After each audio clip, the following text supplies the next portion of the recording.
身为五国公的次女，本宫唯一的妹妹，理应以身作则，举止高贵，落落大方。你看看你现在这样，这未免也太大方了。姐姐莫要生气，二娘子来了便好。这天灯节1年1度，颇是难得，自该是来许个愿才是啊。放灯许愿，不恰如水中捞月吗？不切实际。不切实际。唉，你幼时病重，3月不行，不是遇到这天灯节，我向老天许愿，希望你大病痊愈，哪有你现在上蹿下跳的日子？阿姐说的是。不知二娘子可有什么心愿？天下太平。天下太平，只求你别搞得天下大乱就好了。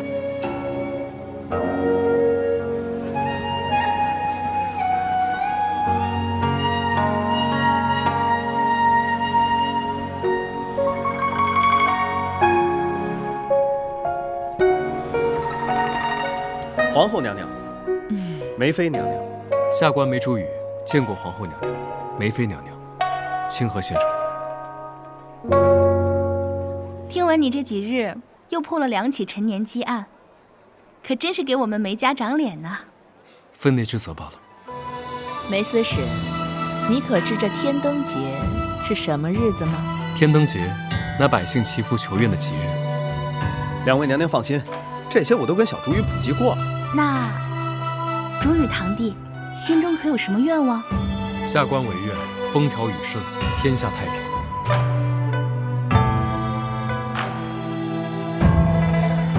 天下太平。梅司使心系天下，实乃君子之风。阿姐，你这厚此薄彼的别太明显吧。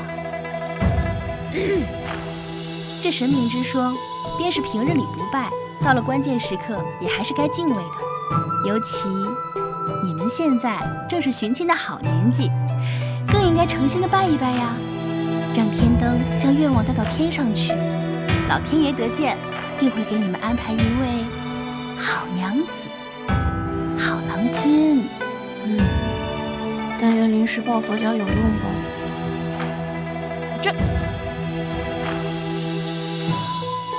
我是说，我会诚心诚意的。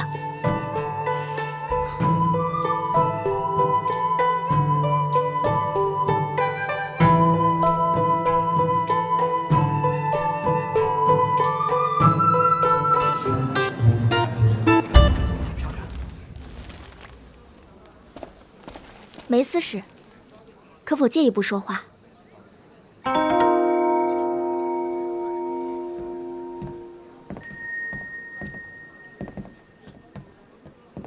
谢娘子有事？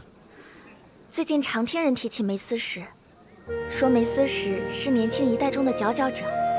如今玄剑寺回归正途，梅司使功不可没。大家谬赞吧。梅司使为人清正，有些话想对梅司使说。谢娘子有案情要报？那倒没有，只是听人说多了，不免心生向往，对梅司使钦佩不已。其实你有所不知，爹爹平日里管得挺严的，若没有宴请相邀，我平时很难见上外人几面。虽为父母，却也不能逼迫儿女，束缚自由。不过，此事并不属于玄剑寺管辖范围之内。不是，其实爹爹挺好的，对家中还有晚辈都很好。爹爹任职吏部，门徒众多，对他们的仕途也皆有益处。我是想问梅司使，可否愿意拜爹爹为师，然后亲上加亲？玄剑司独立于6部之外，若与6部官员牵扯，怕是有结党嫌疑。更何况，玄剑司所办之案，与其他并不相同。那不说别的，只说我呢？说谢娘子什么？梅司使风姿卓越，初次相见就引人心悦。我是想问梅司使，可对我有意？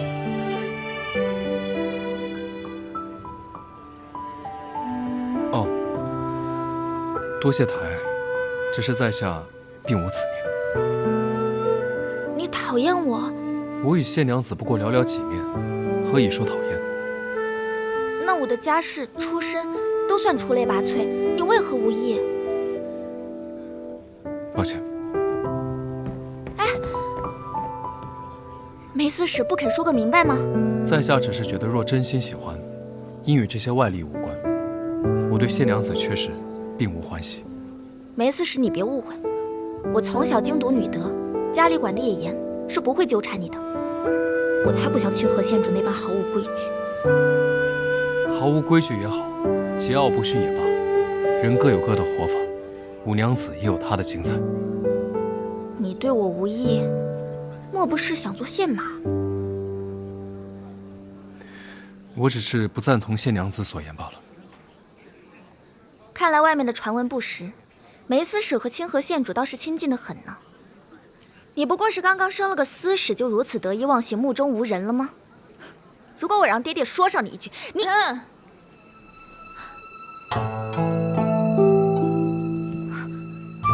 谢家小娘子，好好说话，可别闹脾气啊！你怎么在这？你们算计好，一同看我笑话。谢娘子，这是怎么了？谢姐姐胆子小，劳烦县主高抬贵手，别再吓唬她了。我可没有，是他方才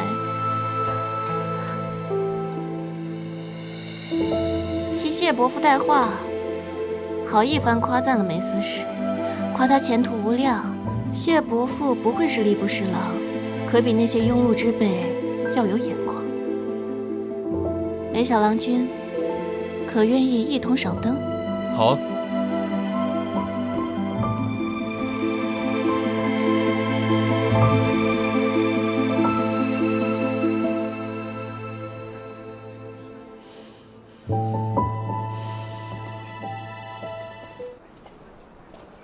小四，甄姐，哎，你家柳娘子的，习惯就好。甄姐，好歹柳娘子放个灯，心里头想的也是我。你不放灯吗？我又不是小孩儿，还信这个？信一信又不会怎么样。哎，黄奕这个大块头，他都放了2盏。他说他想成家了。君子动口不动手。老黄，这事儿你放天灯向上天祈愿，还不如找个媒人来得快。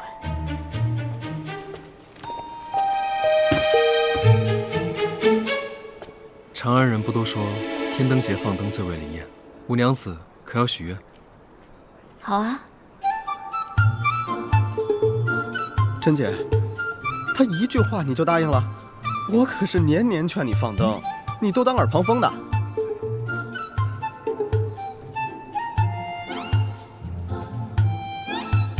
快许愿啊！这灯既然是小郎君帮我取来的，就愿小郎君长命百岁，愿五娘子身体康健，愿你随心如意，愿你无灾无难，愿你前程似锦，愿你大道光明，愿你……哎，等等，你们俩作诗呢，能不能许一个正经愿望？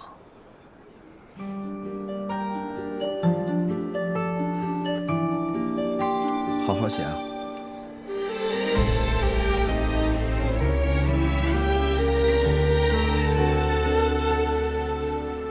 看人间的烟火，花盛开凋落，旧日梦染心头，镌刻过往无痕。烛影乱，千里舟，四季流转蹉跎，夜雨声寥落，泪已沉默。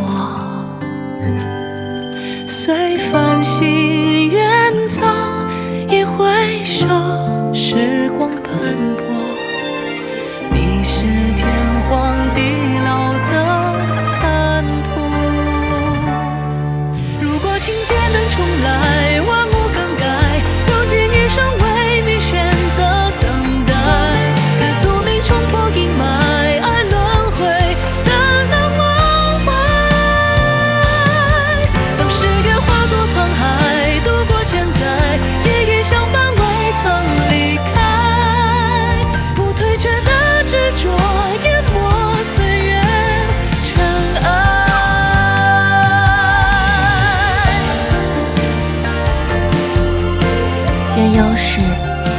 太平安宁。愿人间海晏和情。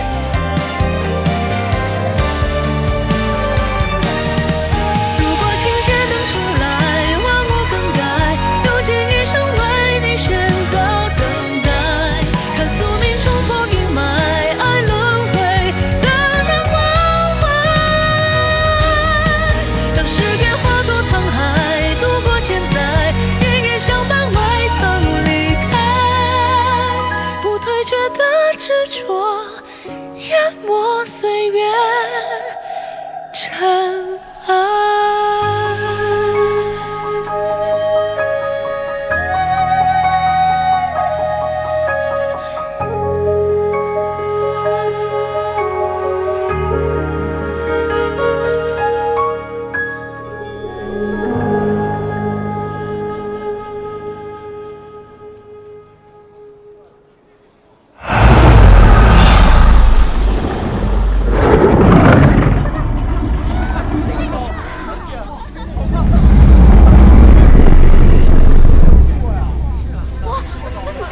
这灯感觉怪怪的，不对，这是妖术，有妖在驱使天灯，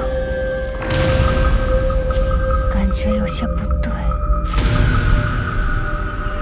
狐珠娘子，你在说什么呀？说你天灯做的极好，那是，要不怎么说我是大师？那你再做一个。好。这长安城中还有人放如此威风的灯，我都没有。是啊，从未见过如此大的天灯，也不知道是谁家的灯。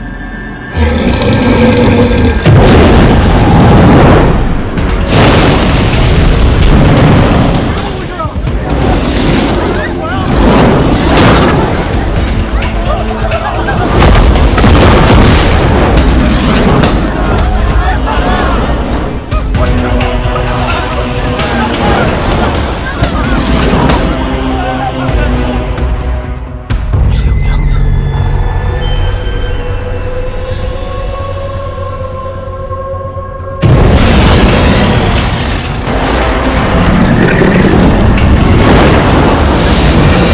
竟然是玄虎，他怎么从妖域跑出来了？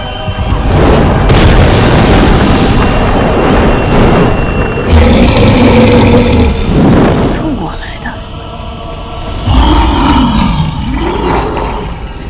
等等，此时人多，无声就走了。我来处理天灯。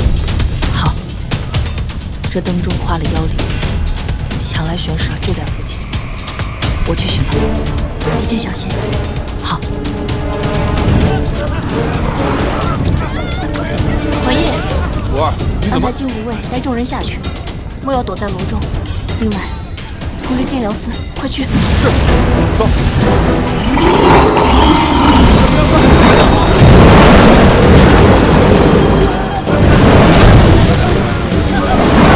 这边，往这儿下去。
见过清河县主吗？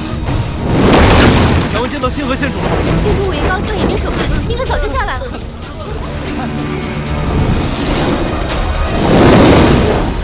新娘子，敢问见到清河县主？见到了，城门楼西侧是他把我推下来的。然后呢？他人呢？我不知道，我一回头，火石就炸开了。梅斯士，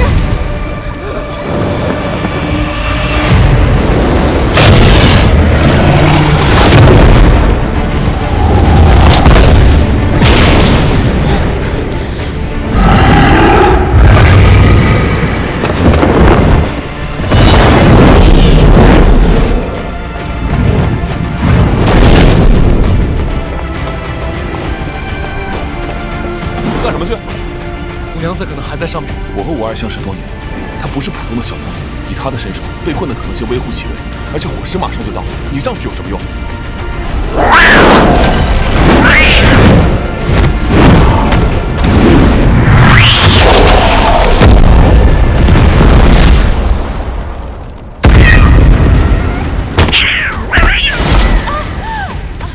即便如此，我也不能让他有万一。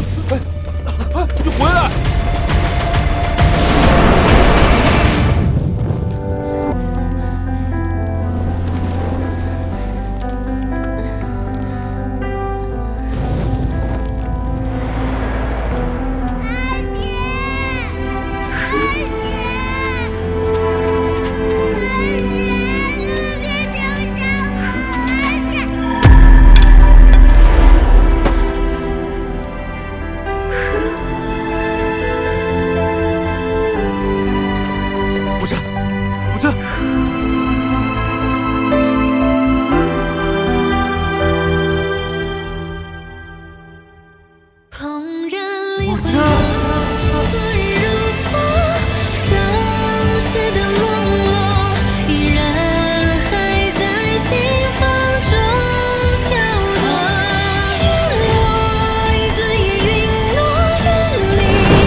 臣已给梅思使服了药，可以暂时安神止痛。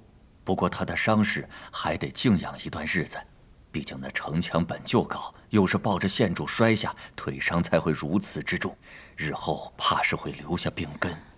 明庄，我记得爹爹收藏了许多名贵草药，你带御医去找一找，看看有什么能用上的。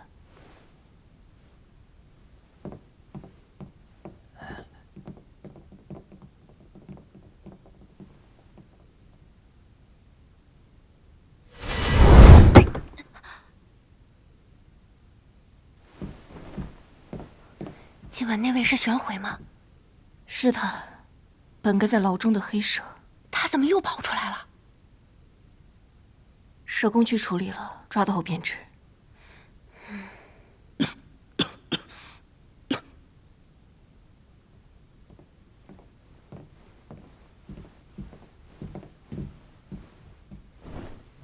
老大，不可！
刚解决完不化骨，今日又消耗法力替他治伤，小心你的身体。我厉害得很。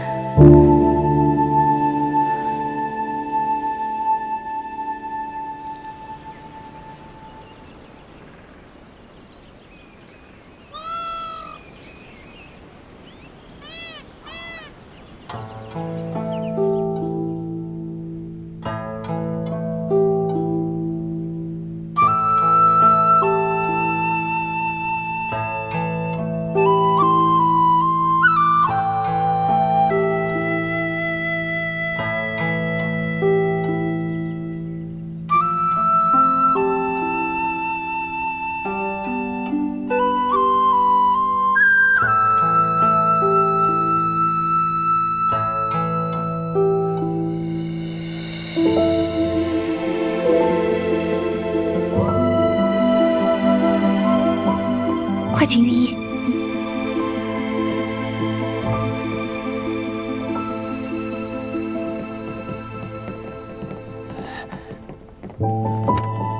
哎呀！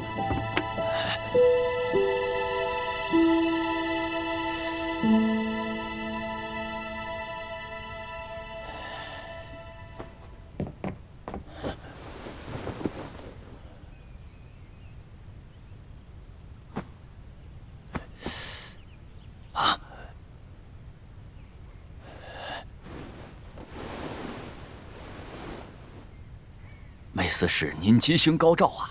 这伤势竟然恢复得如此之快。但您毕竟是从高处坠下，如果时间允许的话，还是得静养一些时候方才稳妥。老夫去开个方子，配合将养，想来很快便能恢复如常了。多谢。将消息报于宫中。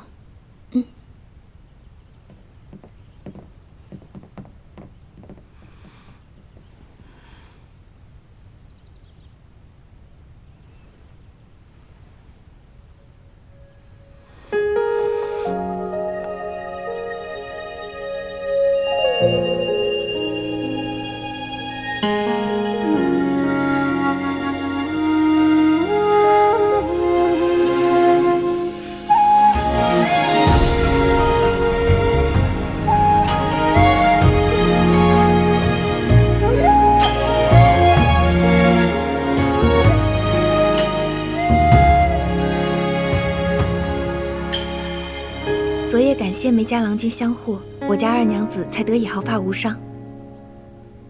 不必谢。昨夜梅郎君受伤，不光皇后和梅妃，我家二娘子也担心的不行呢。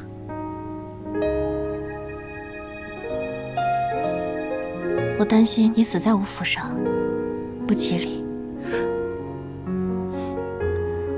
不必担心，我吉星高照。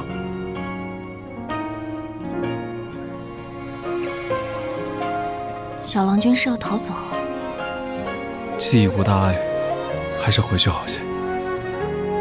小郎君是嫌弃我国公府照料不周，还是单纯的不想住到我府上？不想住到府上。我如果住在这儿，会惹人非议，对五娘子声誉不好。这你不用担心。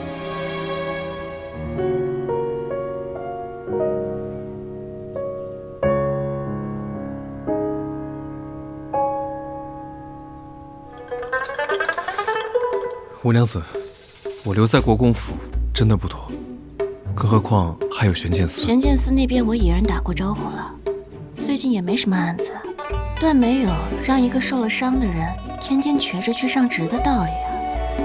可是，别可是了，你既然救了我，就是我的人。听话，别担心公务了。我好歹是个县主，养你这样的小郎君，养10个都没问题。你想养10个？你这腿是连了脑子吗？腿瘸了一条，话也只听一半。要我说啊，我二娘子提心吊胆照顾了梅司使一夜，又何必说话这般硬？是我愚钝了，多谢五娘子细心照顾。梅司使放心吧，我已给你府上送信了，安心住下吧。多谢了，我一夜未归，只怕他们会担心。担心是担心，不过气力依旧旺盛。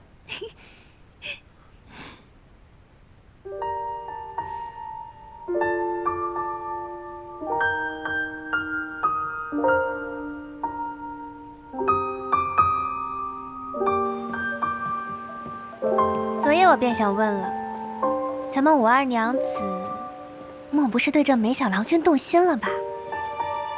不然怎会这般焦急？昨夜事发突然，刚经历不化谷那一遭，我妖力尚未恢复。要不是他出手相助，躺在那儿的人恐怕就是我了。堂堂猫公哪那么容易躺下？何况他只是一个凡人，出不出手有什么要紧的？猫公也不是无所不能，我也会惧疼怕死。走吧。去哪儿？不是说阿叔醒了吗？去看看他。哦。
小郎君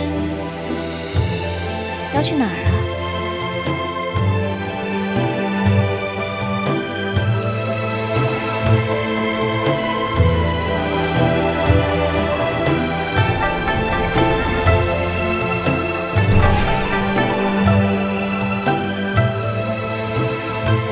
老大还真是日以继夜，尽心尽力啊。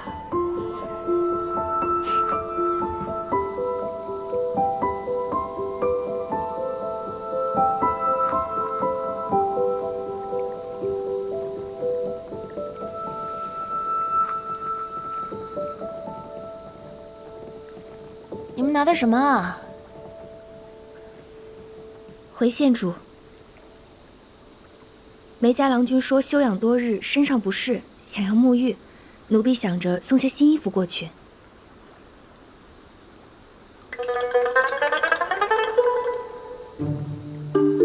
他沐浴，你们过去多不合适啊！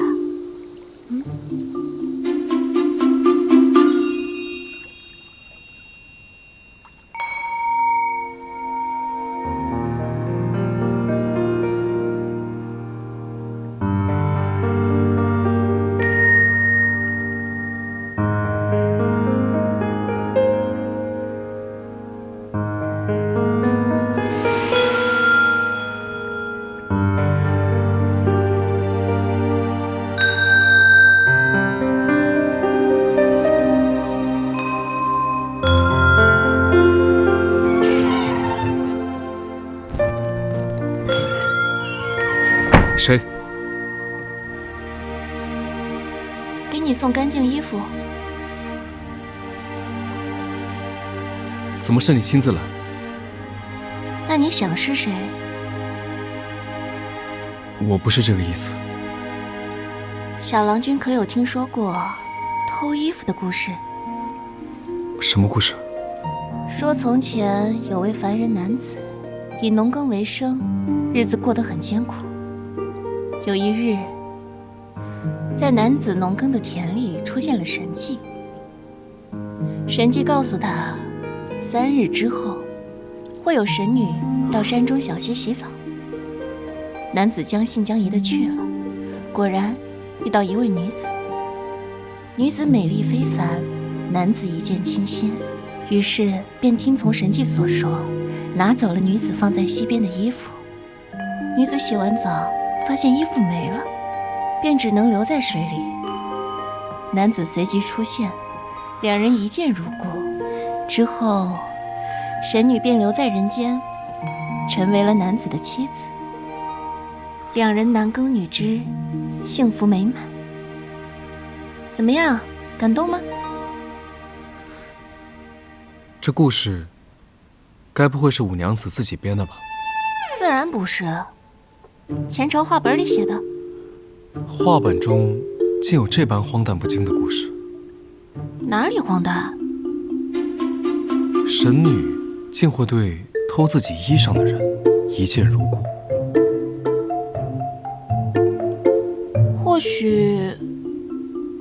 或许那男子生得好看。见人见心，见心明性，这男子的人品确实不可。就因为男子拿了衣服？这男子生活不顺，不想着靠自己努力改变现状，却寄托于靠娶妻来改变命运。那若是你，你会如何？我只知道，他若对神女真心，该安顿好一切，再行求娶，而不是在身不稳、心不安之时，将喜欢的女子拖入同样的境地。这故事听起来确实有些毛病，许是我记错了。你在讥讽我？我没有讥讽你，你我和他们不同。哪里不同？我们确定要这样聊天吗？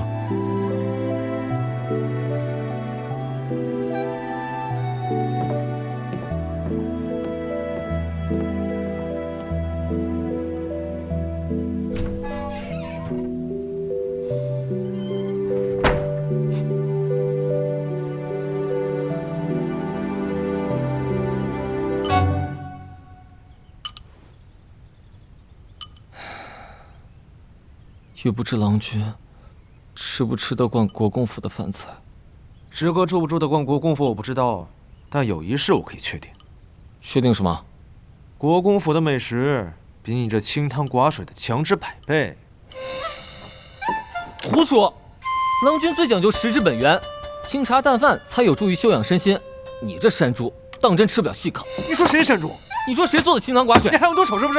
我要不是看在郎君的面子上，我撂到你8回了。像你要干嘛呀？要打我呀？我能打10个。打架呢？继续。他不配，你才不配。啊，我是来送梅兄这个月的俸禄的。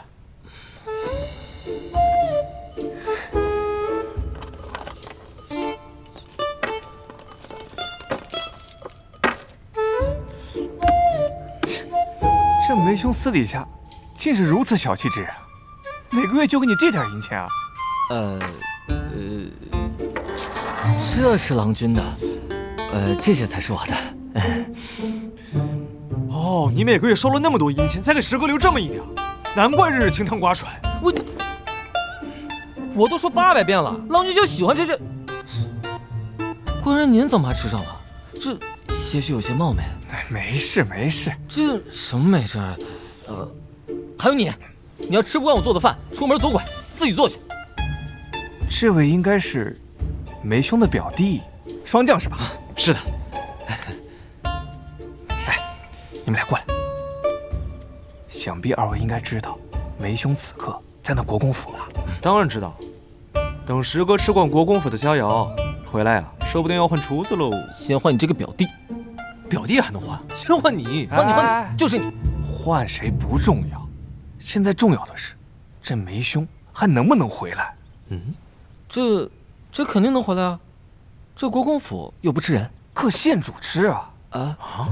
你们看啊，梅兄虽然年少有为，可那国公府毕竟家大业大，再加上清河县主又是个横行霸道的女子，所以这还未行婚事，梅兄就被抢去国公府。眼下坊间都在压住，说他们二人到底是清河县主嫁入我们梅家，还是我们梅司使入赘国公府？那官人的意思是，我家郎君要入赘？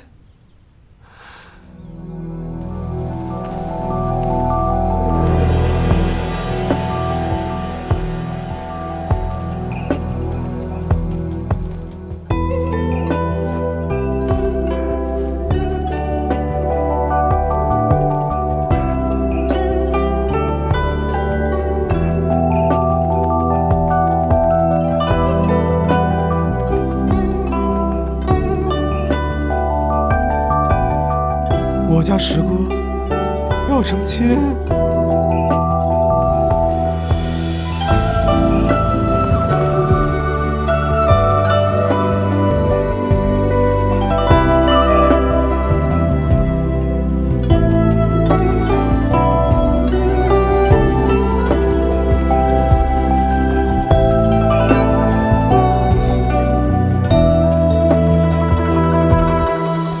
不行，等不了了！哎，你们去哪儿啊？不吃饭了？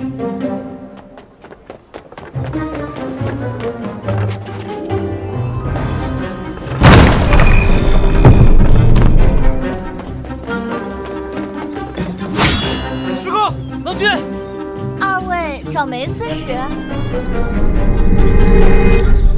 把师哥交出来！顺着那边往前走，第二个院子便是了。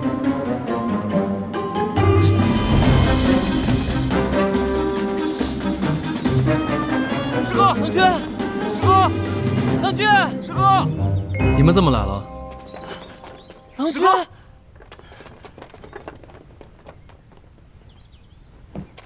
师哥，你没有受伤，有没有被占便宜？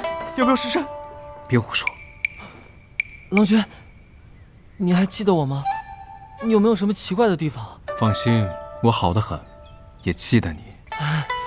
郎君记得我就好，记得就好，总怕郎君这一摔把脑袋摔坏了。你脑子才坏，他脑子没坏，坏的是腿。我还不知道郎君坏的是腿吗？郎君，我给你揉揉。哎，等，揉揉就不疼了。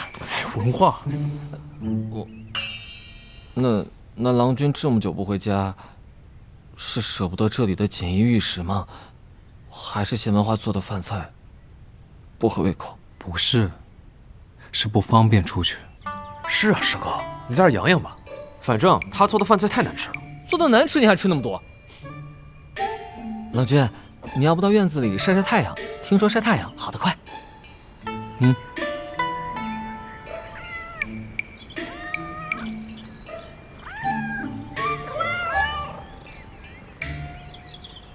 所以，小师兄，到底什么情况？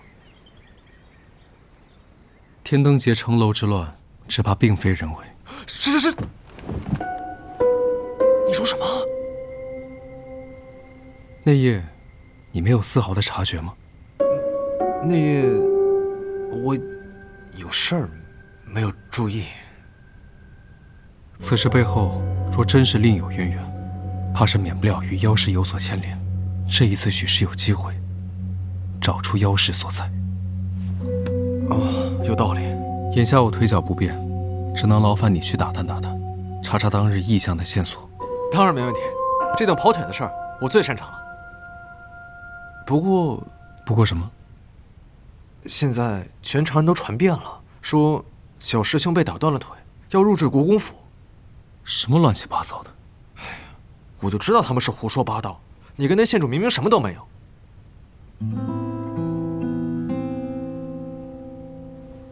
小师兄，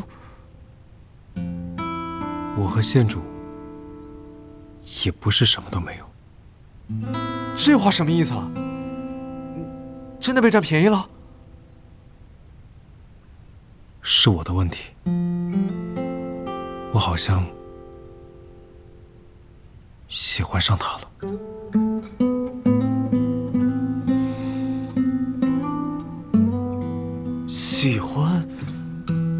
哪种喜欢啊？人少则慕父母，知好色则慕少爱。这世间男女是哪种喜欢，我便是哪种喜欢。小师兄，你怎么能被一只狐狸精蛊惑了？他不是狐狸精，没有蛊惑我。小师兄，你下山太久是不是忘了？长西宫之人不得动情。我没忘。那你们不会有结果的。我并没有打算同他婚娶。你喜欢他，却又不打算娶她，我怎么没大听明白？你来问我，我便坦诚我的心意，仅此而已。我最近读诗，诗中写道：“安能追逐人间事，万里深同不系舟。”我虽生爱慕，但心有挂碍，只是求因，不求果罢了。小师兄，从小到大，你在我心里都是像月亮一般的人。虽说很难，可是修行之人谁不想飞升成仙？若是有那么一人，但定然是你。你自小心思淡薄，对世间之事大都没什么兴致。可这次长安相见，我发现小师兄你与过去不同了。你想想，你都开始读诗了，你以前从不干这些没有用的。小师兄，我不懂。或许是因为夜里太冰凉，所以想拥有一道光。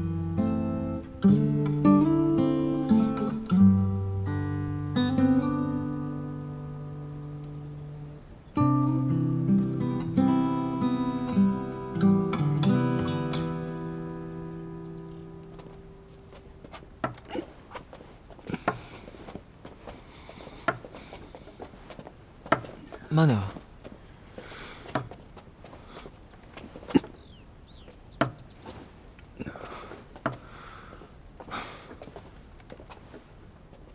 郎君，那我们就先回家了。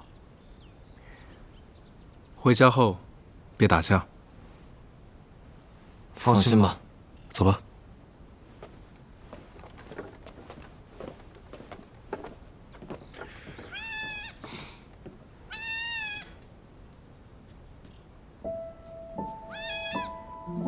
郎君怕猫，是不是该离开比较好啊？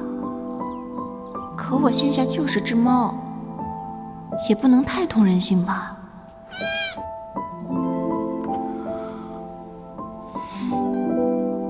不过撞见人，所以离开，想来也说得过去。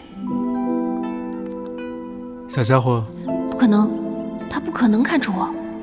你是下不来了吗？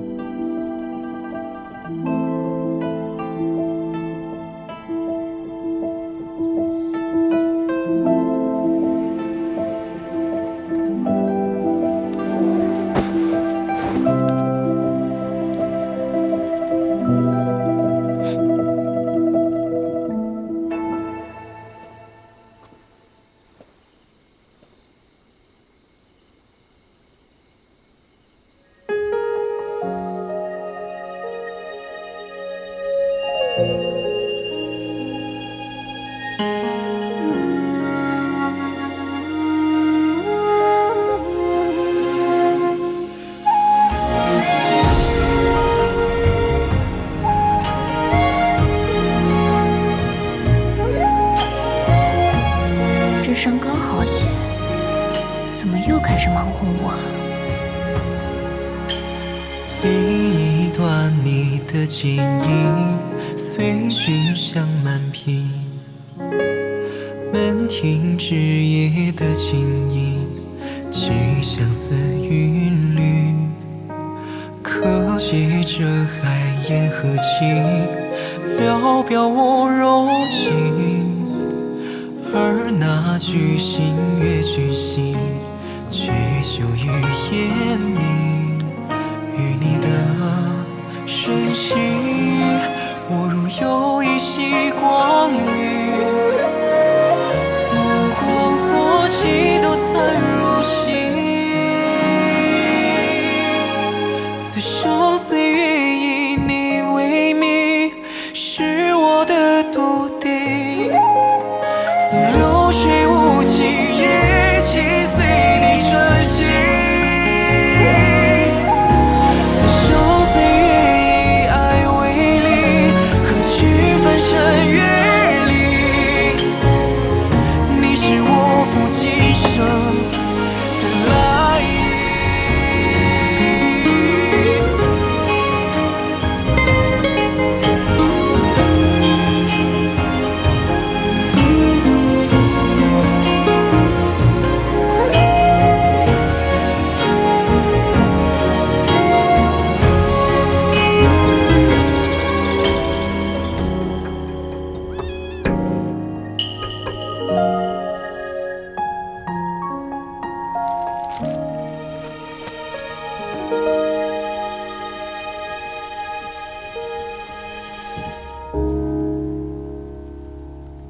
你我积怨已久，我一直想着该如何了断。这几日终于想通了，便按照辉长老您说的，胜者为王，败者为寇，如何呀？太好了，那你敢不敢开生死场，解生死诀？啊？若我赢了，您这辉门门主可就做不了了。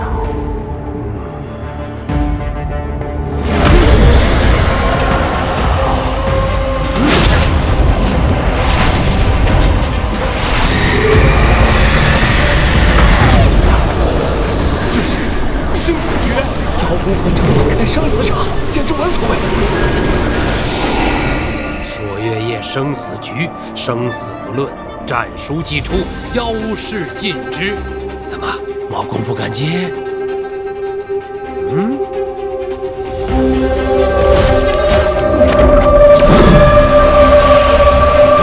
还真是铁了心的，要不看呢，这一局谁都讨不成好呀。妖宫哪儿会接呢？这不论是死哪一个，这都不是小事啊！别瞎说。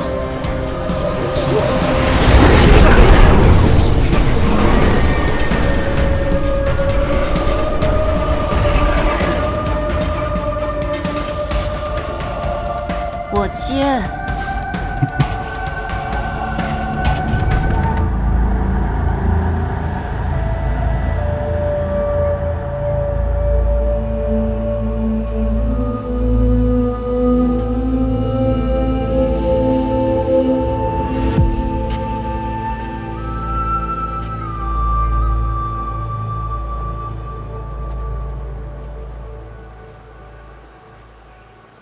吴娘子在做什么？钓鱼。胃口不错。胡珠送来的。胡珠娘子倒是好心。壮行饭嘛，总得吃好一些。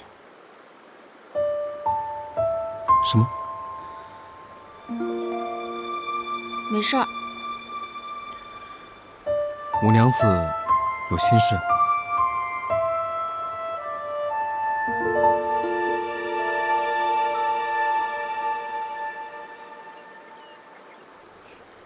我在想，若是有机会，也在府里建座金屋给你住。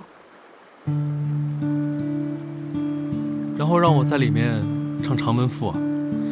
你竟然知道这种野史故事？刚看完，五国公府藏书丰富。藏书是挺丰富的，都让你给学杂了。学杂了便罢了，还将我比作负心郎。谁让你总胡言乱语捉弄人啊？这不像你平日里会说的话。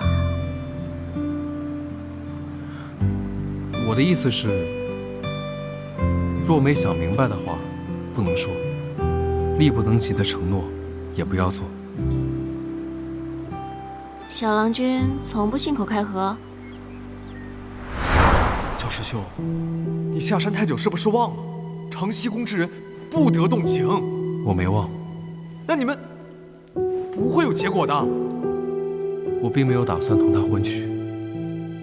我虽生爱慕，但心有挂碍，只是求因，不求果罢了。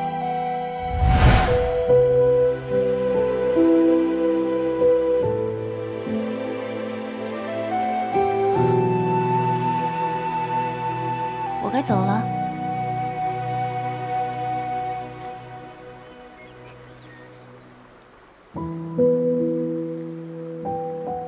你不问问我？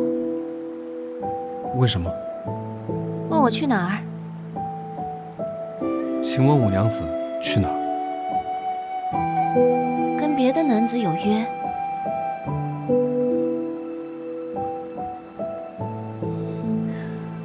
那早些回来。我会回来的。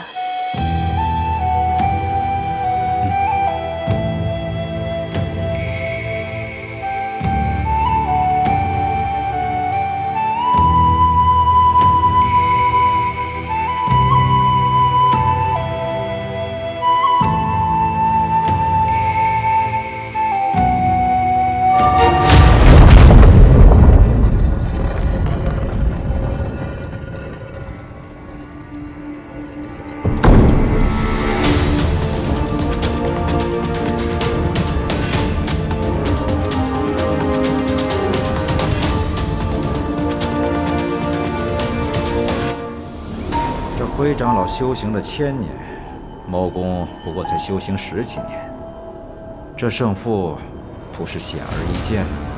也不能这么说，猫公虽然是个娃娃，可毕竟身怀猫公之力，若是能融会贯通，胜负也未可知。依大人看，咱们猫公可有赢面？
就为了对付我，已经不管妖尸人间失血。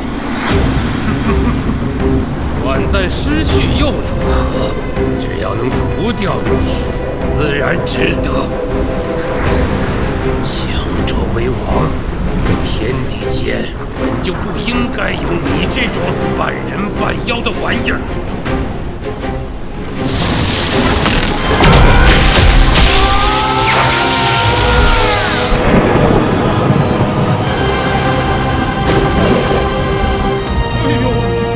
吓坏了，吓坏了，吓坏了！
没用的，胜负已分，生死局不破。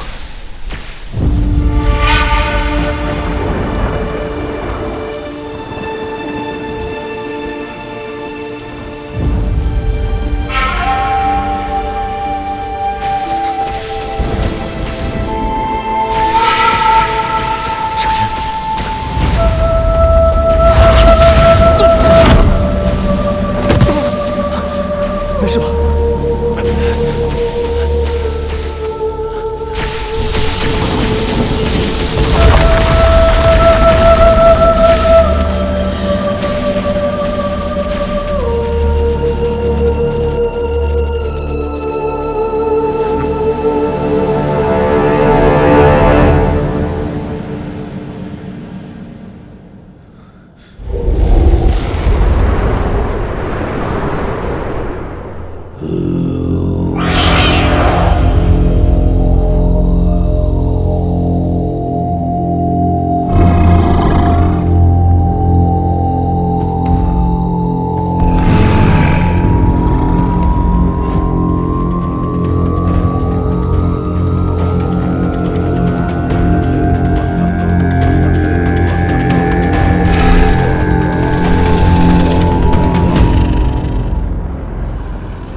最不被认可的双眸，却能把是非都参透。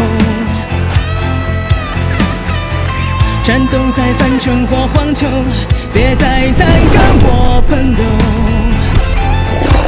贪欢世间，逆水行舟，谁甘心做浮游？战风波般手，换满天星宿。浑然云游，生来怎可任由足踏？别说领导永不杀，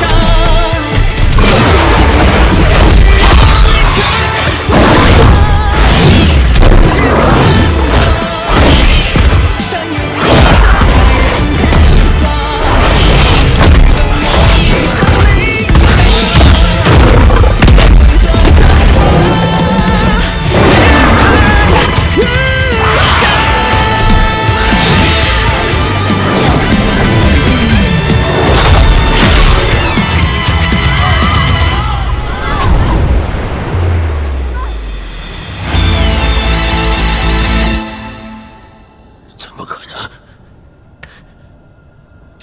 修行了18年。徽长老，你崇尚强者，只因为你自认是强者。但你可有想过，有朝一日你也会死在更强者手下？恰如此刻，任人宰割，你还会振臂高呼这世间是强者的吗？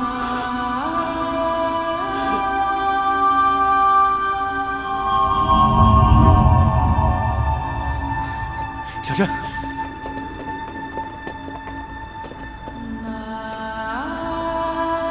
有一句话你倒是说得很对，妖界强者为王，可为王者不是为了生杀予夺、大权在握，而是为了护好人妖两界，护好那些最弱小的生灵，不被比之更强者所欺。猫公大人，金长老，可是还有话说？这徽长老打破了人间与妖世的结界，自然是罪该万死。但是，毕竟他年事已高。是啊，自从妖世建立之初，他便一直跟随初代二公，这么多年来忠心耿耿，没有功劳也有苦劳呀。猫公大人，念在徽长老这么多年的侍奉之德，只因他一时糊涂，饶他一命吧。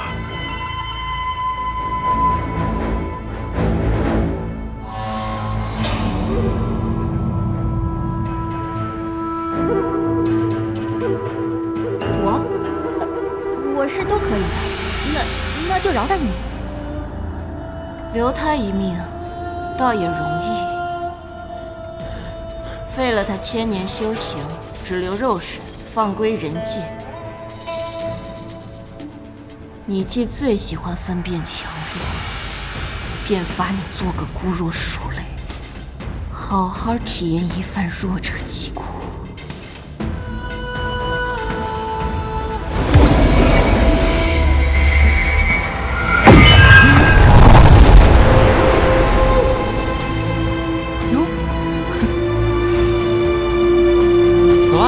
长老，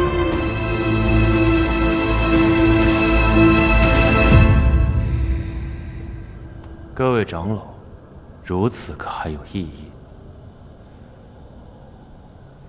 谨遵猫公之命。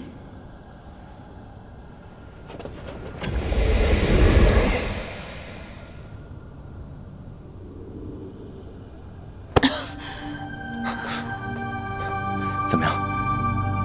身体可还撑得住？不爱。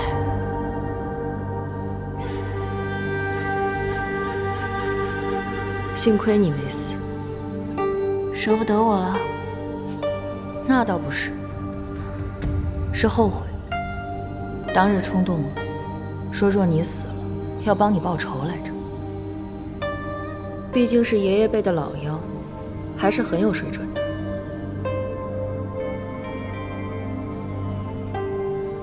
你这小猫倒是威风了，只是妖界有点得不偿失。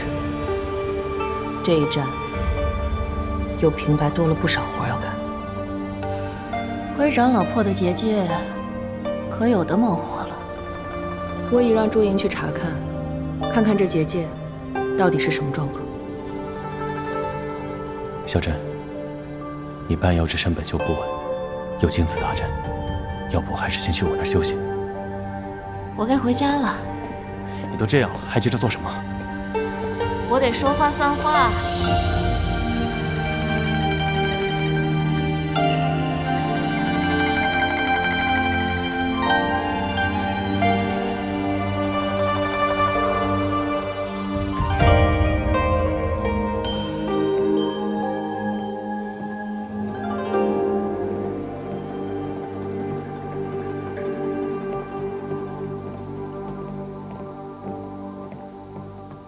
梅家郎君怎么还未休息？哦，我在等五娘子，这眼看都快到子夜了，她还未归，我有些担心。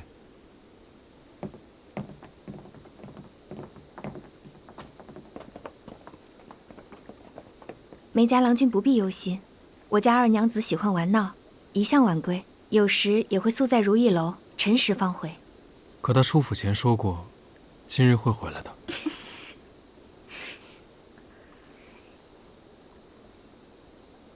我再等等吧，不知道为何，我总有种不好的预感。梅郎君多虑了，这长安城里还没有人能欺负得了我家二娘子。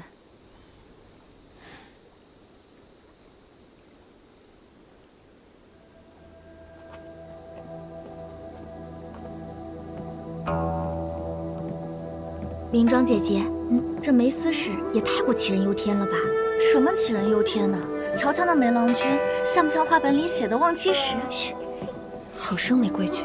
再怎么说，人家也是客人。我看呢，这位客人马上就要变成主人了。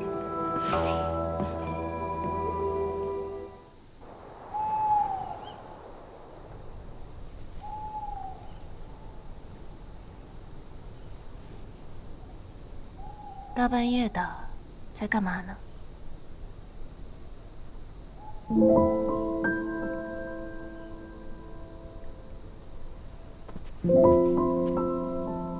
等你回家。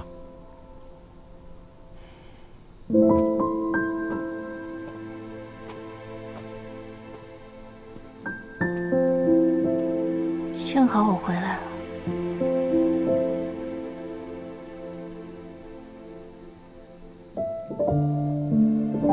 你这是打架来着，累得很。为何又打架？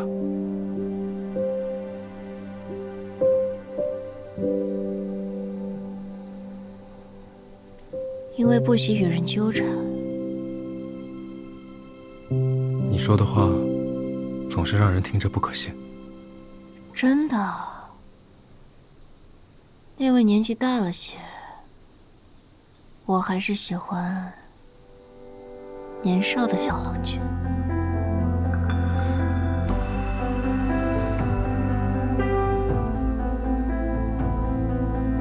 你腿好些了吗？恢复得很快。那送我回去应该没问题。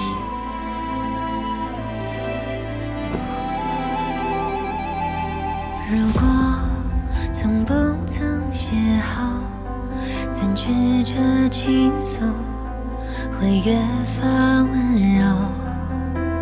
像梅雨呵护着枝头，那一年花开，倒映细水长流。美丽牵起缘分的手，要不要先起来？这样让人看到了不好。迷雾蜃楼，相伴天地同游，情浓处看相思红透。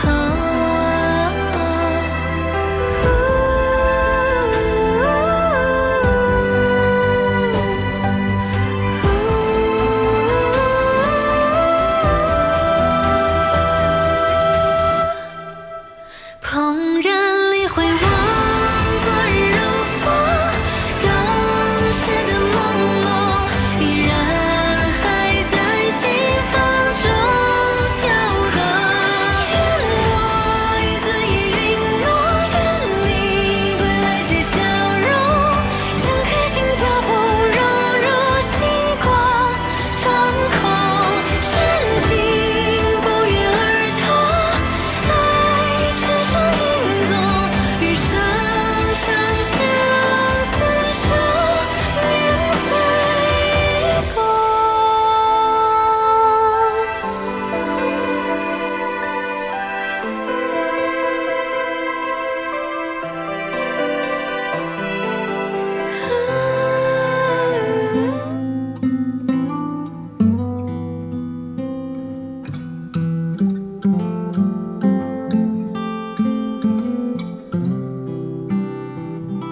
这门，你不怕我着凉啊？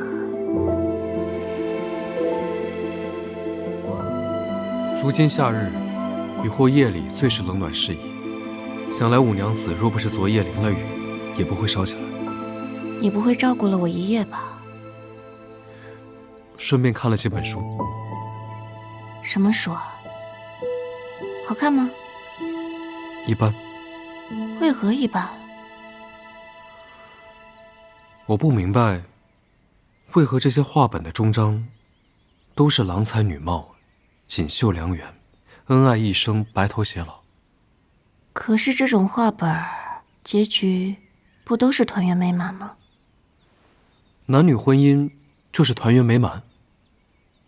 若这些故事是为了成婚，而女子无其他事可做，婚后命运又被一笔带过，多少显得他们的一生有些潦草。若是有些人知道你这么说，肯定会说你好为人师，妄自尊大。我也就是同你说说罢了。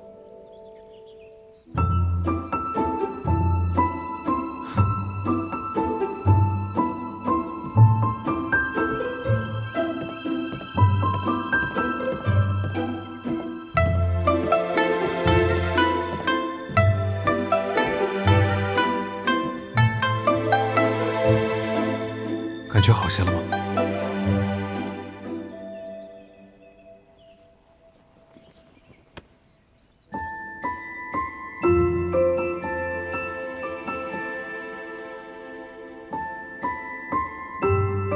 还烫吗？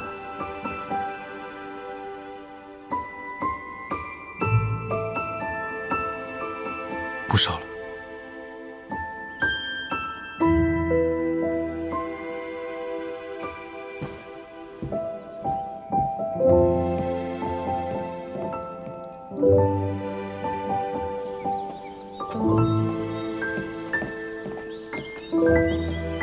快点儿！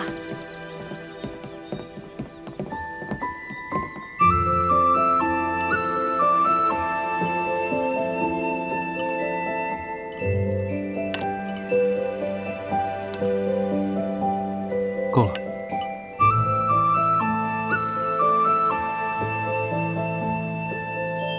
你笑什么？无事。突然觉得真好。好就多吃些。看来五二娘子忙得很呐。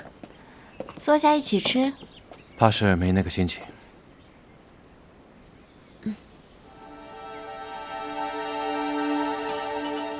我突然想起，我得去如意楼一趟。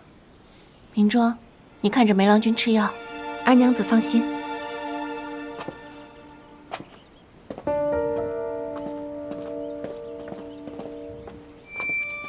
对了，等下梅郎君离开时，小心门口那第2层台阶。从前陪小珍练剑时弄坏过，虽然修补，但却仍是不太牢固，常会绊人。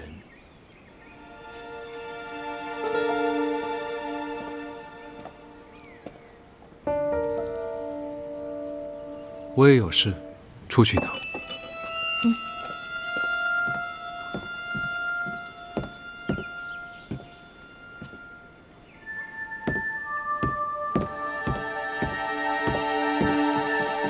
怎么回事？姐姐那边漏洞不小，从昨夜到现在，已然有好几次凡人误闯，亦有小妖外逃。蛇宫那边忙不过来，需要我们过去帮忙。梅郎君，这是县主给您准备的药和药后糖果。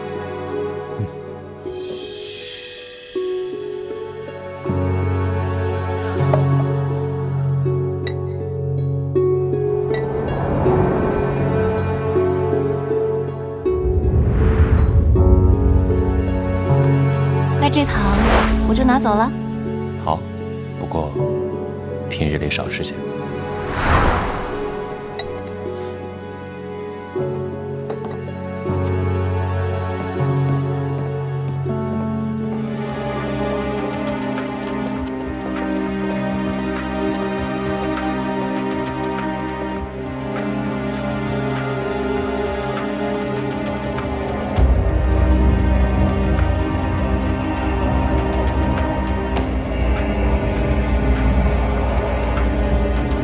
好了，你再去寻寻别处吧。是。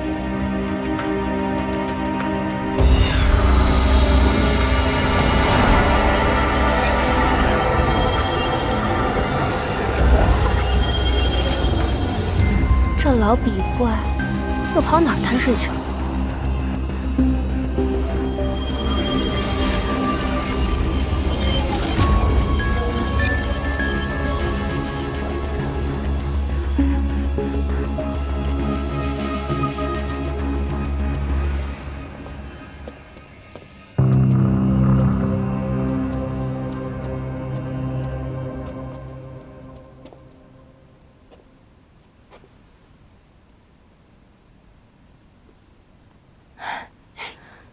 手感真真实啊！是，个个都是手工绘制，辅以妖术而成，自然以假乱真。听说，修为尚浅的妖灵，躯体容貌暂未成形，有些向往美貌的，便会在此地或租或买一张手工皮呢。肯花重金的，甚至还能定做呢。是啊，从发色、肤色到五官四肢，皆可选择，还可以到换皮间试穿，满意了再付钱。老大，你是人形化妖，自然对继父铺不太熟悉。我们妖化成人形很难的，有些就算是化成了，也不伦不类，丑得要命。毕竟不是每个妖都像我一样。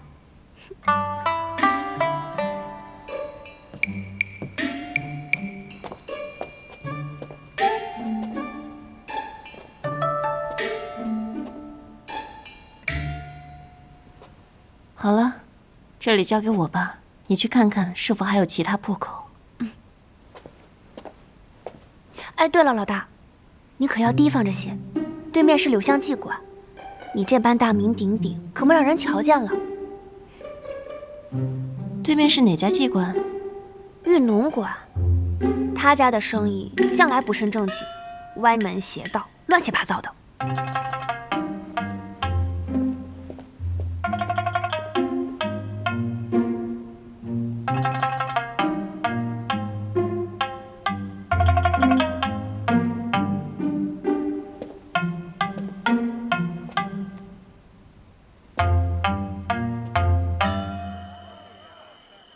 你确定不带衣服？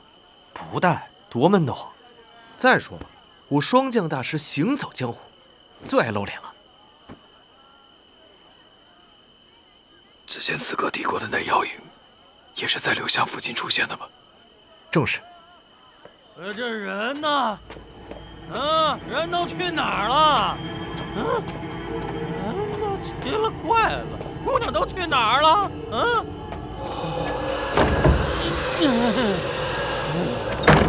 哎呦！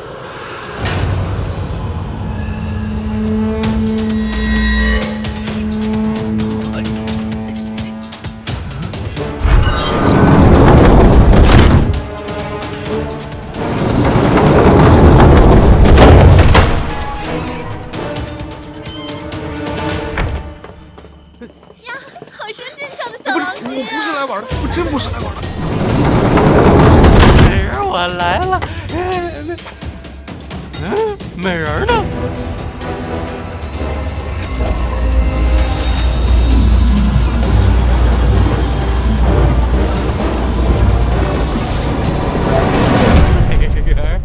这儿。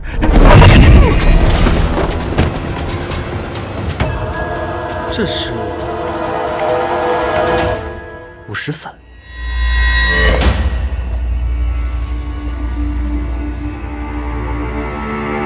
这位客官，小拉也是走错路了。这是何处？这儿，玉农馆的空屋子罢了。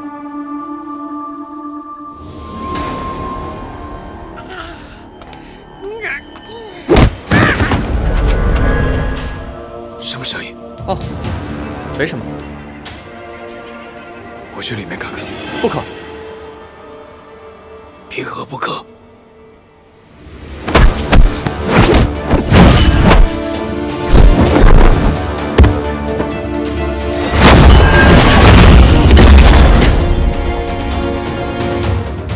呀，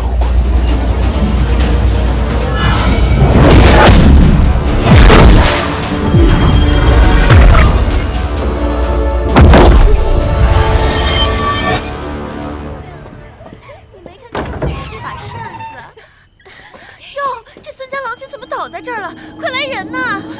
郎君，郎君，你醒醒啊，郎君，醒醒啊，没事吧？什么美人啊？怕不是又吸食多了50散吧？哎呀，先把郎君扶起来。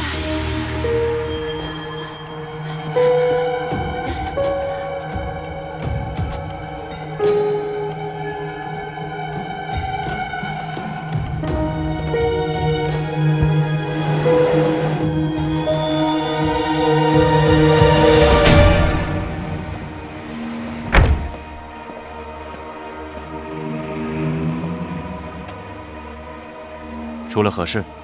凡人误闯，生了疑心。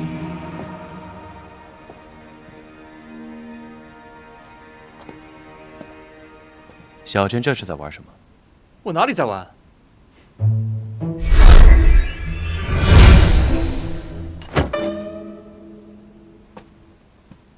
没事吧？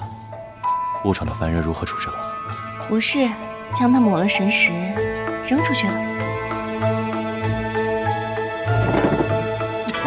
刚才是谁在踹我？老子弄死他！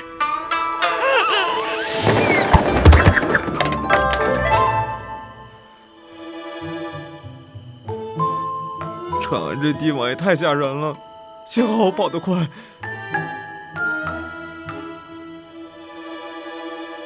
小师兄，咱们还是回山上吧，这里真不是人待的地方。是啊，这里的确不是人待的地方。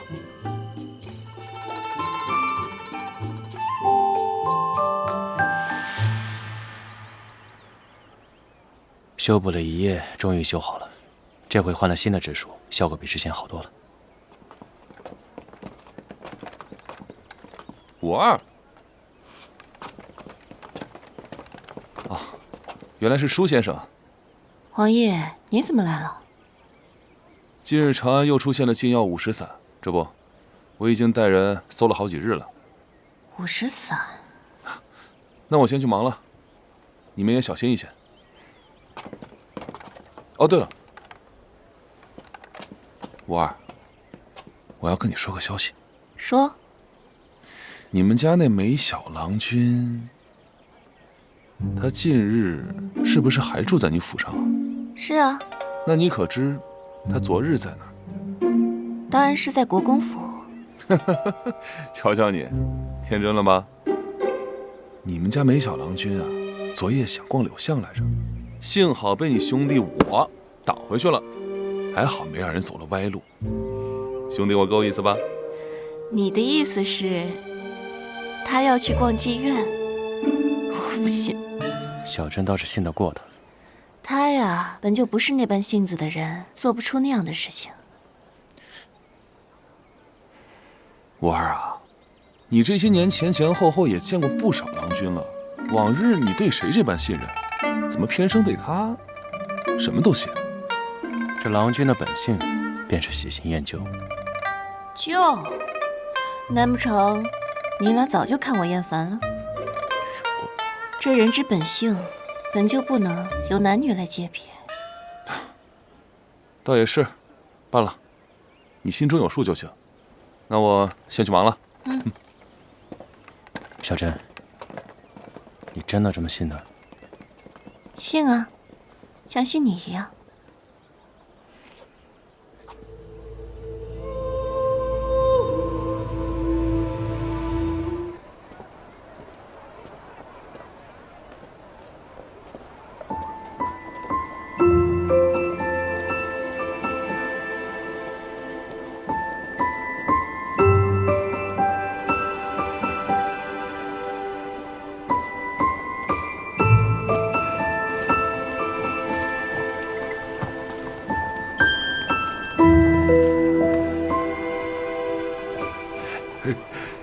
小郎君，他们都说我今年的桃子没结好，你还是到别的地方去买吧。那儿，到他家买吧。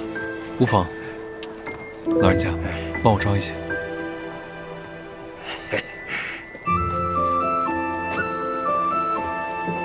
这桃好吃吗？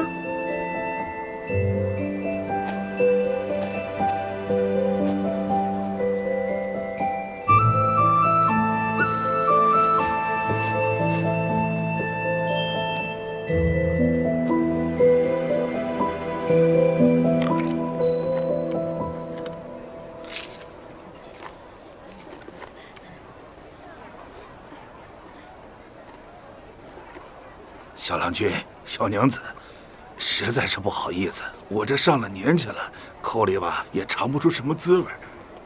这桃子酸吗？酸。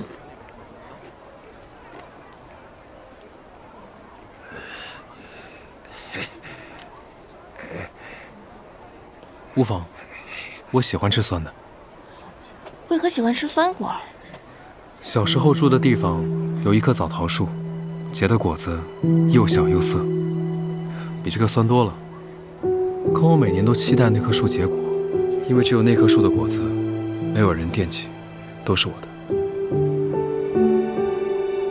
哎呀，难得小郎君喜欢。来，小郎君，再多拿2个啊！哎，多拿2个。哎，我跟你说，这桃树可不好养活了，一旦过熟，又苦又涩，生的呢还酸。哎呀，这大好时光啊，太短了。多谢老人家。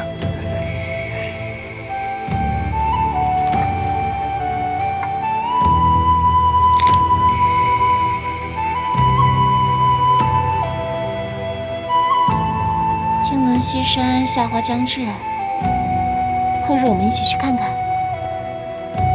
好。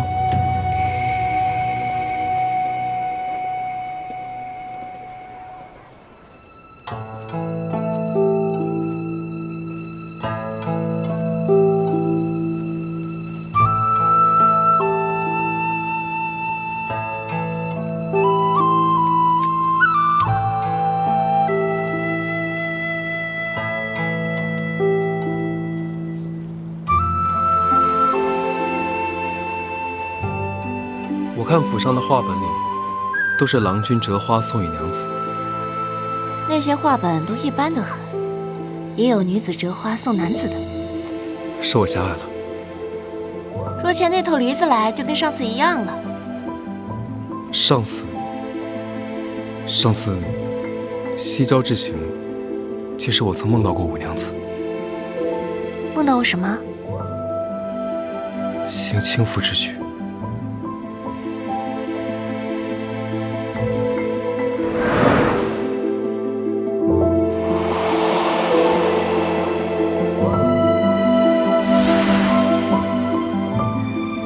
我就说，自那之后，你就变得奇奇怪怪的。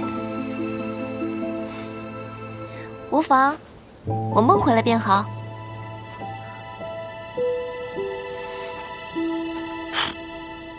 狐狸精！你说什么？那武二娘子真是只狐狸精！霜降大师，你骂人可以，不过你下次骂人的时候可不可以换一个词？别老狐狸精狐狸精的。难道还有比狐狸精更贴切的词吗？你干嘛？我看见你便火大，滚！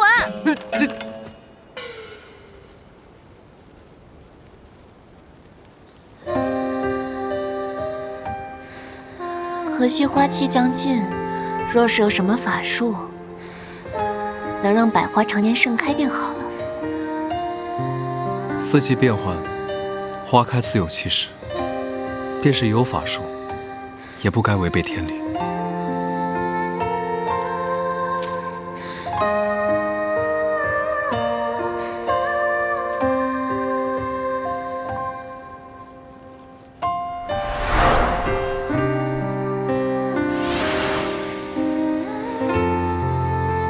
你笑什么？想起了国公府的猫。哪一只啊？一只梨花猫。你不怕它？它很是和善，倒是与我有些投缘。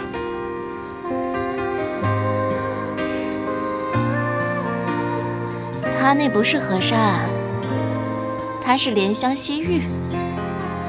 它定是喜欢你生得好看，恰好我也喜欢。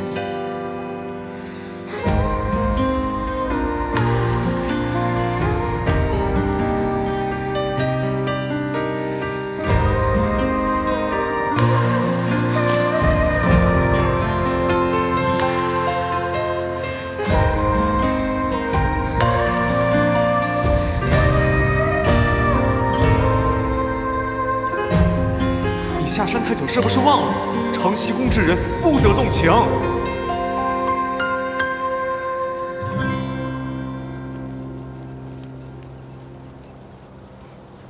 这不合规矩。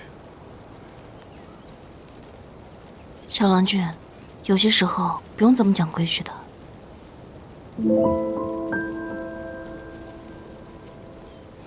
我伤势应该好的差不多了，也该离开吴国公府了。你要离开？是。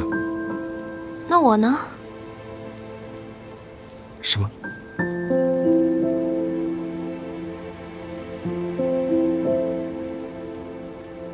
你没有其他话要跟我讲？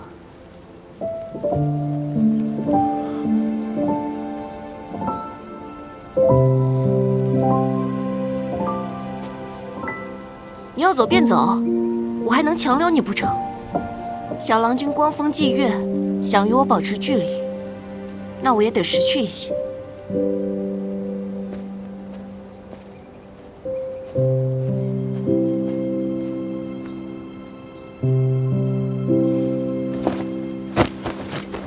走。驾。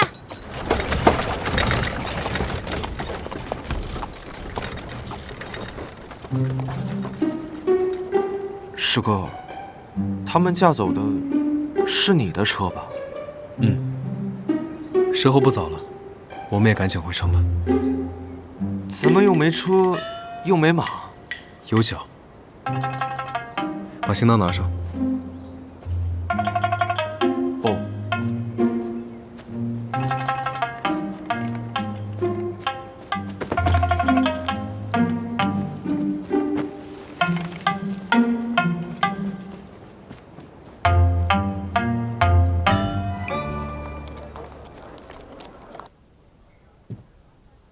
其实你要真的对他有意，又何必着急把话说开？多留他几日嘛，快活几日算几日。不明不白的，多没劲啊！人家未曾想再进一步，就说明我在他心里没那么重要。难得啊，咱们武二娘子头回为情所困，总得让我伤心个2日吧。成，那我就找几个武官小妓陪你唱唱曲儿，让你热闹几天，定然就把那负心汉忘了。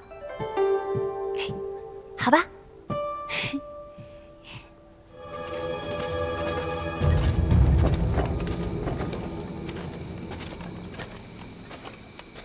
今夜就在这儿歇脚吧。先吃。慢用啊，慢用。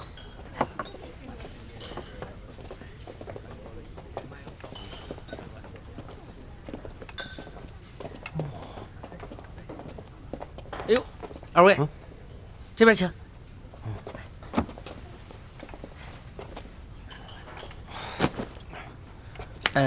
二位是打尖儿还是住店呢？2间厢房，2碗阳春面。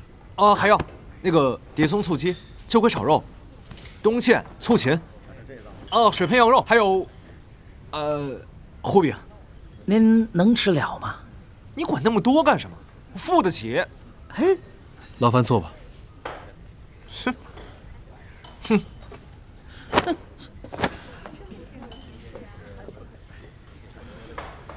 哎，小师哥，你说那人是不是有病啊？还没入秋呢，穿这么多，我都热得冒汗了。勿讲他人是非。这是房牌，请收好。哼！既然要吃这么多，那你也得动一动，把这些行囊放到屋里头去。哦，好。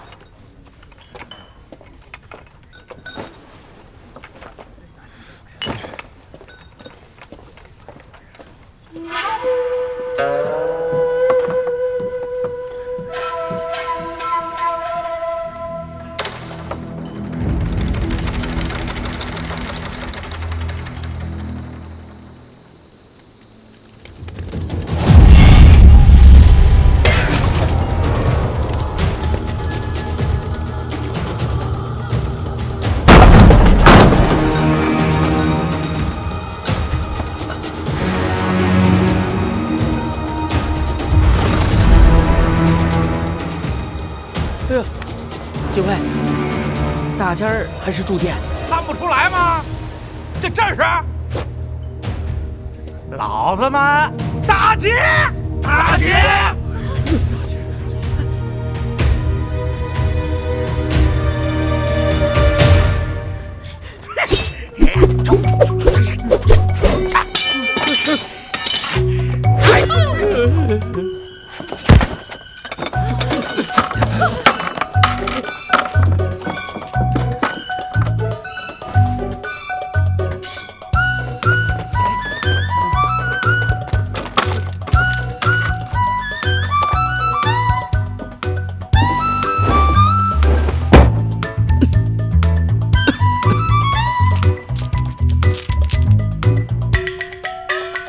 郎君很是阔气啊！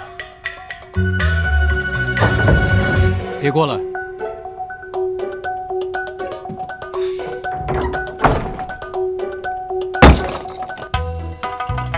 你说不过来就不过来，以为自己是大仙儿啊？还笑？交钱？交钱呢？没有。怎么不肯给？在下身上并无半两钱财。我看你这身装扮，出远门不带钱，不太可能吧？带了，不过包袱在屋里，不如我带阁下去取。不必。你当老子是第一天出来混呐？像你这样细皮嫩肉、自作聪明的人，老子见多了，还想骗老子？小二，哎，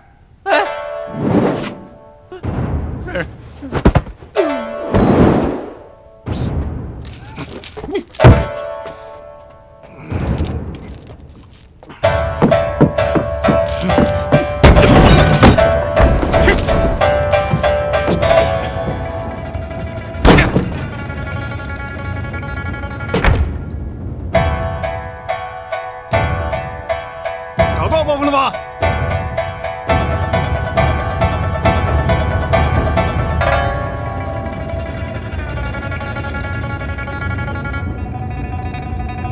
？13小4，去2楼。好。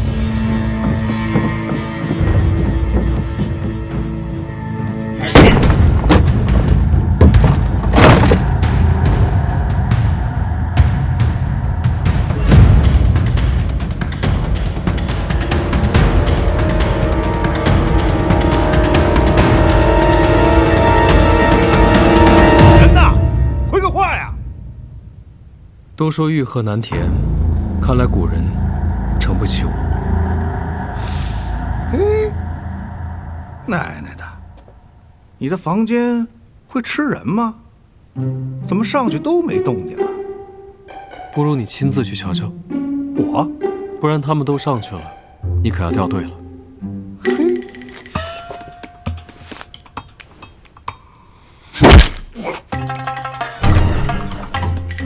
怎么还有一个还不上来啊？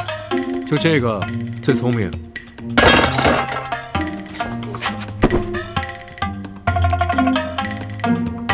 小二，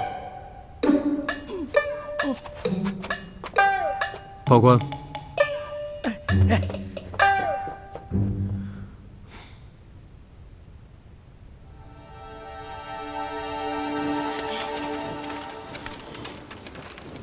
看着。走，走！哎，动什么动啊？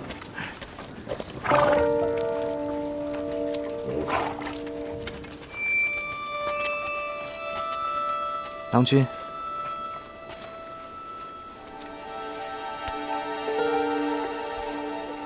在下昆州裴季雅，多谢二位相助之恩。不知二位高姓大名？在下梅竹雨，这位是射地双将。不必多谢，方才之事也是为了自救。恩情自是该报的，不知二位用过晚膳没有？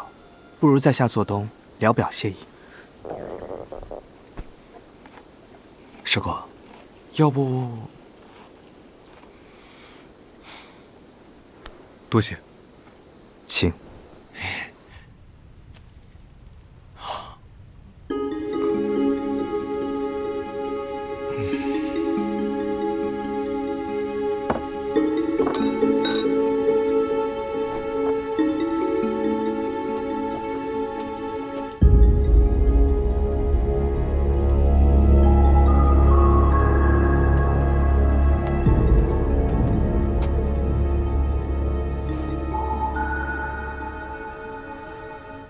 霜降郎君若还有疑，但问无妨。你怎么穿这么多？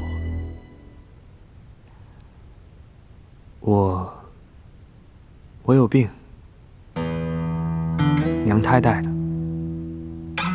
我自小身体羸弱，见不得光，3伏天都得多披2件。哎呀，真是可怜人。霜降郎君，下一问是？没了。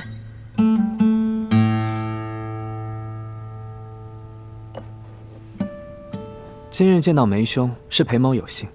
梅兄智勇双全，裴某不胜感激。在下不会饮酒。小师哥不喜饮酒，裴郎君，我陪你喝。以茶代酒。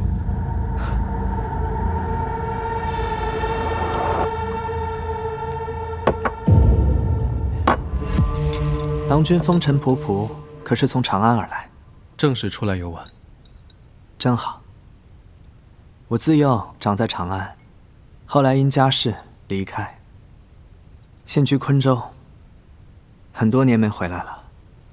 早听说长安现在清静许多，各界都颇有规矩。裴郎君所言各界是指？裴某说的是，朝廷各部颇有规矩。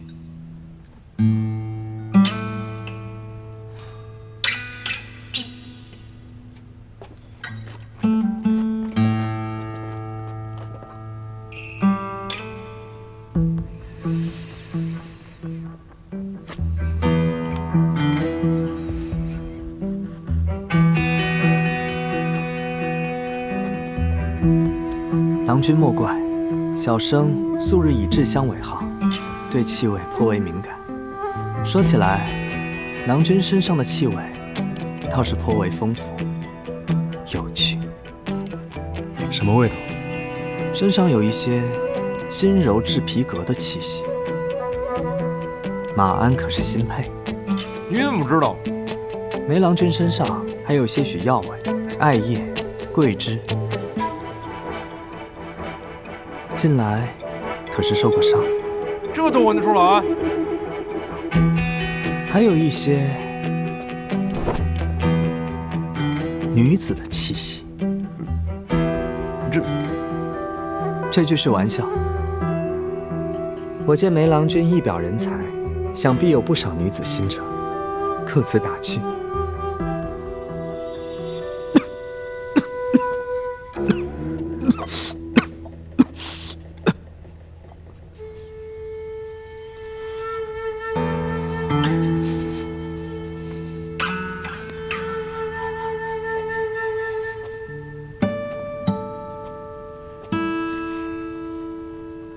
说到女子，倒是想起我的青梅竹马。还记得小时候，我身体不好，外人见了我，避而远之。只有她待我不同，我与她心心相印，情投意合。只可惜世事不如人愿，家中远迁，去了昆州，将我2人分隔天涯两地。我这半生，为了我这陈科救急，吃了不少苦。可再苦，我都忍得下去。我总记得，我唯一一次哭，就是因为他。以前身体不好，纵使心中万千喜欢，也不敢求取。如今身体渐愈，我立刻奔赴长安。这一次，定不叫他失望。裴兄弟不远万里奔赴长安，用情至深，真是感人肺腑啊！郎君呢？可有心仪之人？有。可否说说2人的故事？人生自是有情痴，只是我与他没这个缘分。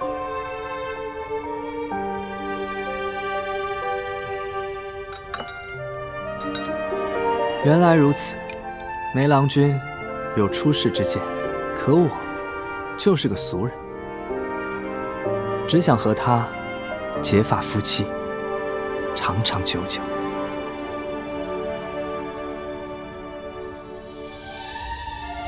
梅郎君，不助我一句。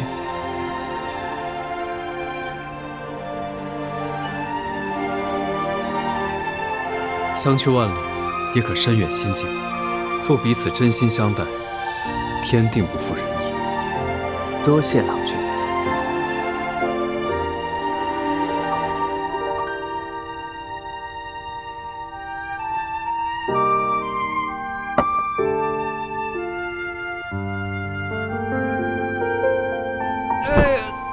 这是我最近吃的最饱的一天啊！这裴郎君人真不错，小师兄，你认为呢？奇怪。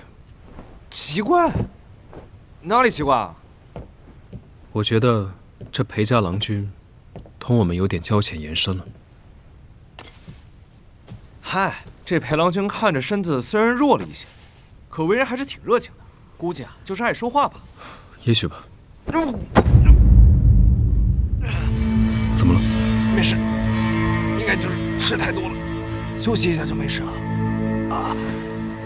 把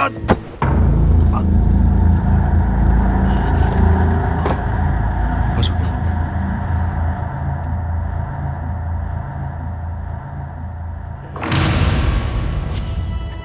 怎么样？没生什么重病吧？看脉象来说，像是吃坏了肚子。行。可为何还有一丝中毒之象？走，去找大夫。哟，这是怎么了？二位慢走啊。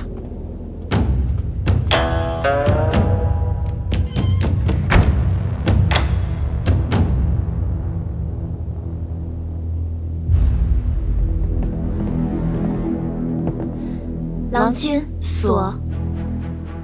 这姓梅的倒是谨慎的很。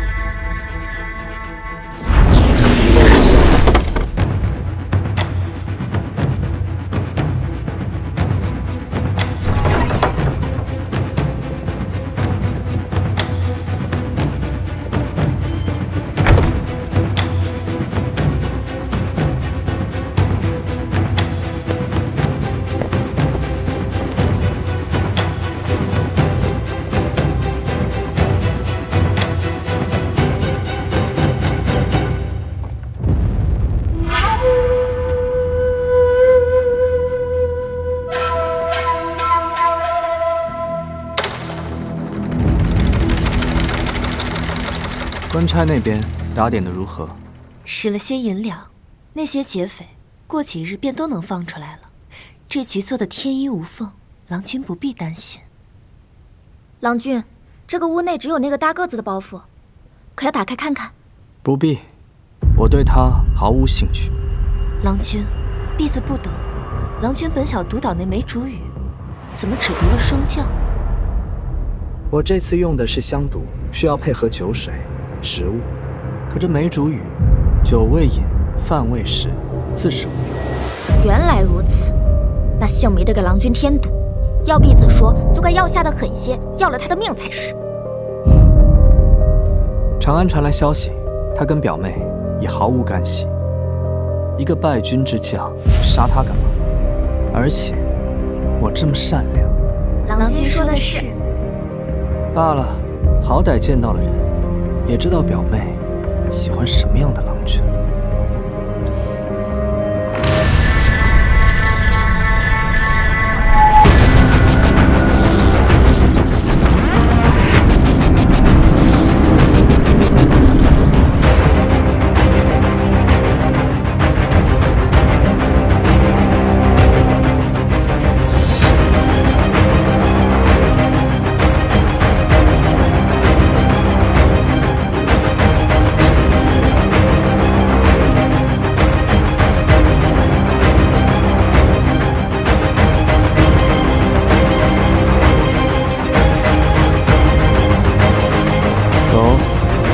去长安。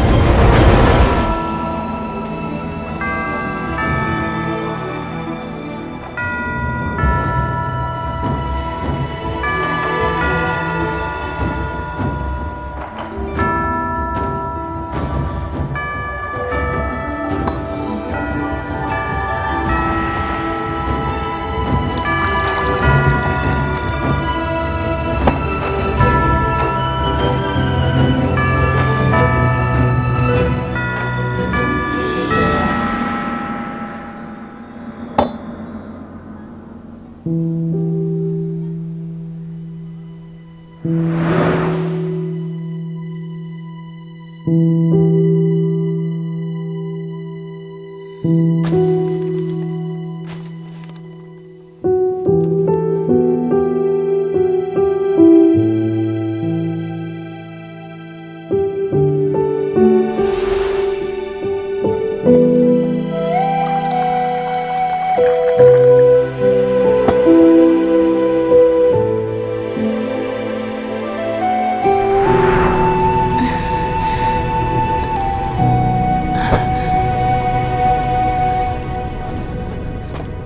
真，胡真！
表哥，好久不见，表妹。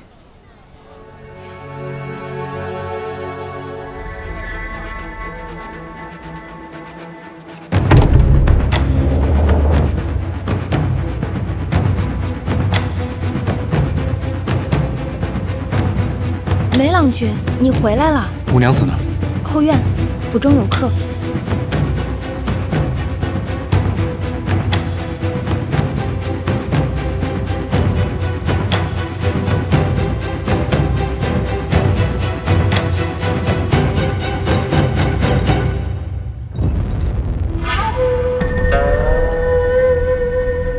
果然是你。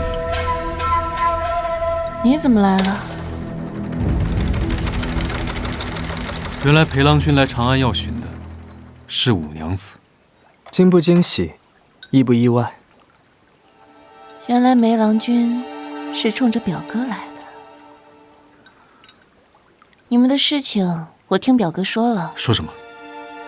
我将我们相遇的事情变成趣闻，说给表妹听。没想到表妹与梅郎君竟也相识，真是令人意外。怎样的趣闻？梅郎君做了什么，自己不清楚啊。放心，我只是据实相告。梅郎君与我等偶遇，后来遭遇匪徒，吓得我家婢女小雾小珍花容失色，是梅郎君英雄救美。后来与我们同桌儿时促膝长谈，他二人现在还仰慕梅郎君呢。哦，对了，表妹，梅郎君还祝我们彼此不负。瞧瞧，多大方！他一向大方。梅郎君，这次来所为何事啊？裴郎君此次前来，又是何事？梅郎君难得对旁人感兴趣。裴家生意以香料起家，这次斗香大会，表哥千里而来，暂居国公府。郎君莫怪，小生素日以制香为号，对气味颇为敏感。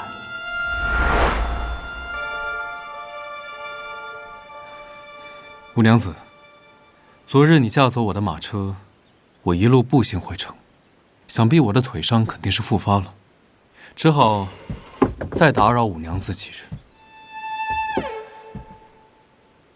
这恐怕不合规矩吧？这国公府内院，岂是一个外人能住得了的？裴郎君能住，我自然也能住。你我可不一样，我跟表妹是青梅竹马，少时我就住在这儿。我与五娘子乃生死之交，前些日子我也在这住。行了，都住下吧。我这国公府能养10个。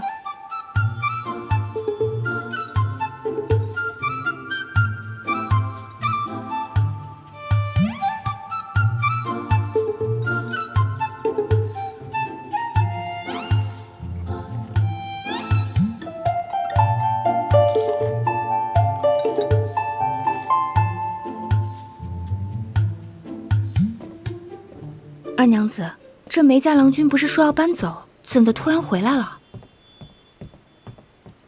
二娘子早就知道梅家郎君会回来。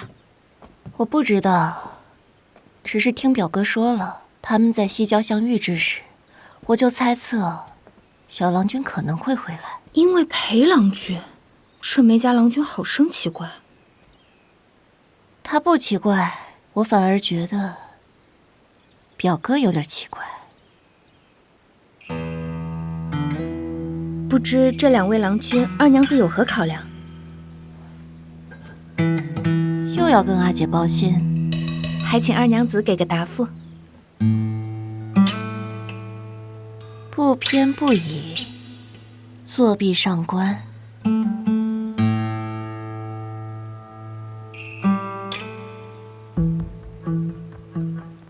梅郎君，觉得我这一身如何？敢问裴郎君，西郊之遇，可是偶然？世上哪有那么多偶然，都是机缘。那昨夜，裴郎君可曾去过我房间？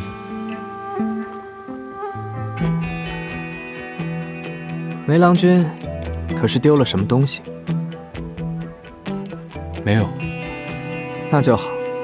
其实梅郎君不必故意揣测我来长安的用意。虽名义为斗香会，但我并不在乎。我在意的只有表妹。看得出来。前几日，梅郎君说心仪的女子，可是表妹？是。既然如此在乎表妹，为何又说无缘呢？我自然有我的缘故。看来在梅郎君心里，表妹没那么重要。梅郎君，房间已经备好了，郎君可以先去休息了。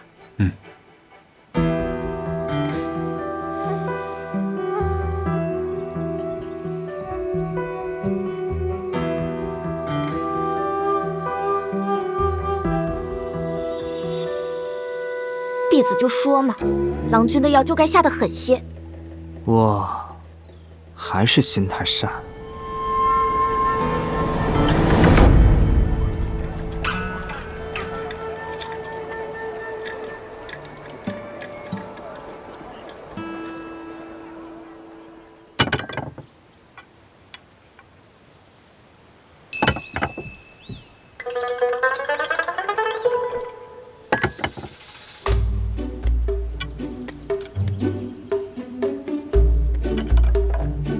我记得少时我们常玩这个，不过那时花样少，见识也没如今的精美。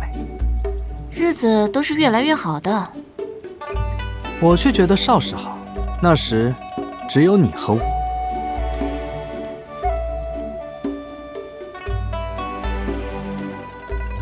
不过表哥的投壶术倒是比小时候差不少。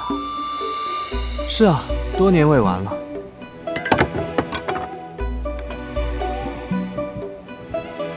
听闻表妹喜欢才子佳人的画本，这些都是最近时兴的。我替你搜罗了来。不喜欢了，这些画本写的都是女子择婿、郎情妾意、缠绵悱恻的故事，无趣。虽说这故事俗套了些，但结局圆满呀。圆满？何谈圆满？都成亲了？女子这一生最重要的事情，就是找个如意郎君。为何？什么？我说，为何女子这一生最重要的是找个如意郎君？女子玉软花柔，自该找个依靠，有个归宿，如珍似宝的被人护着，一生一世，百岁无忧。表哥说的对，女子这一生最重要的是找个靠谱的依靠。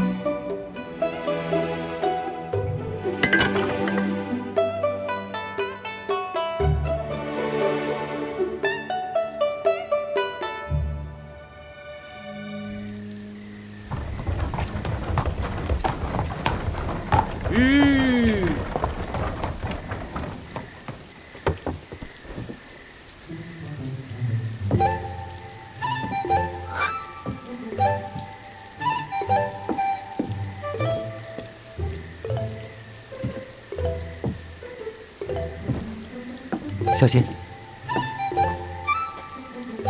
什么情况？我人缘好呗。那明日一早，我来接五娘子去斗香会。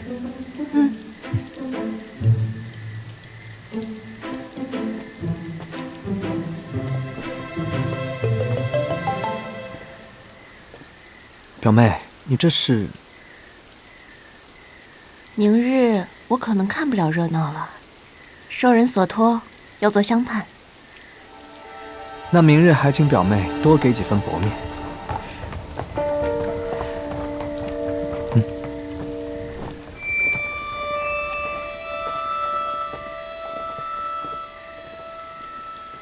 斗香会。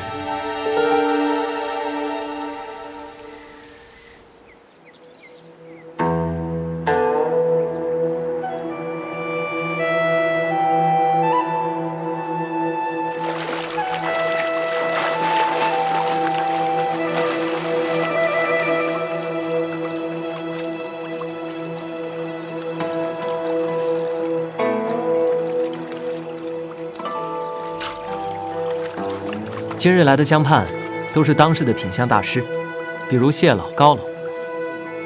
不过大人，您记得离他们远一点。为何？您打过谢老的二侄子，揍过高老的小外甥。不过啊，最厉害的，还当属今日的主判安碧罗。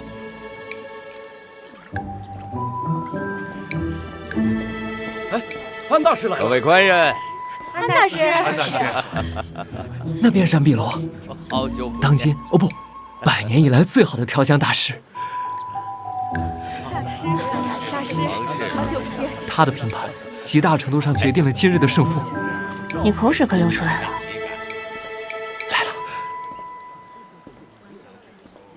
敢问，这位娘子是？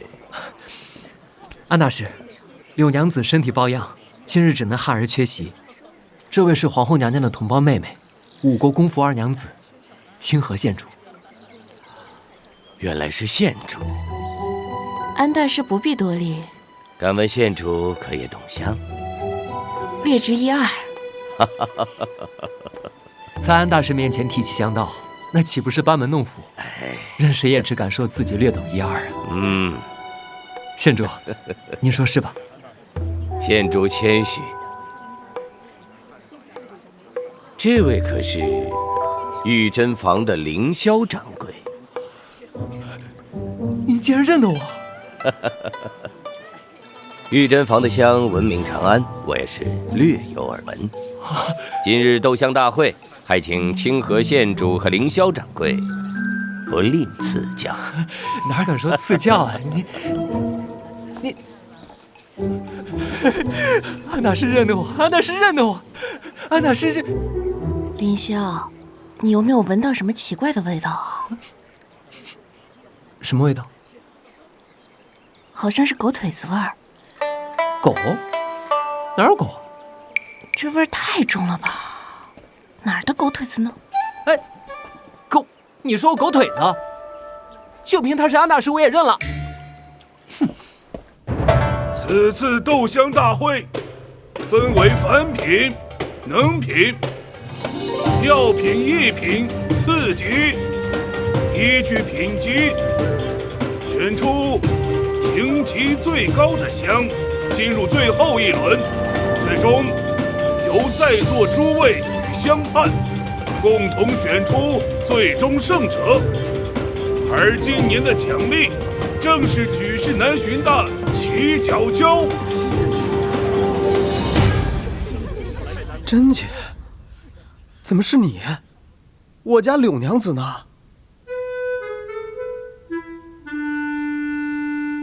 梅郎君如今这般喜欢凑热闹，你来这儿我不放心，只好托四哥带我过来。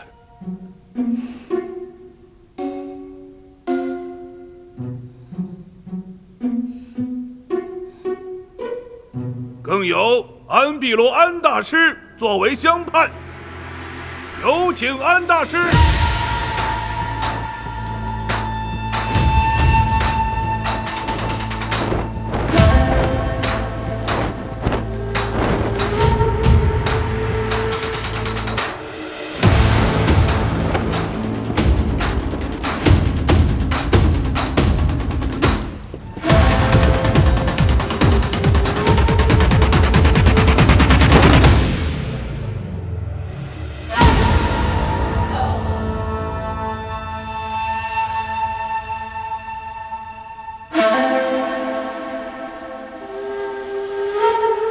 长安斗香盛会，起！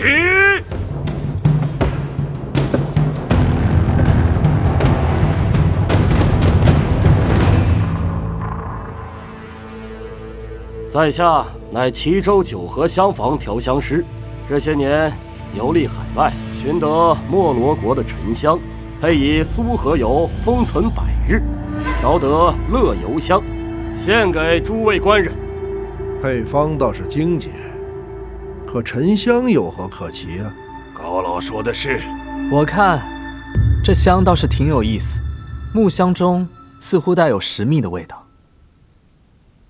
敢问这位郎君是？昆州裴季雅。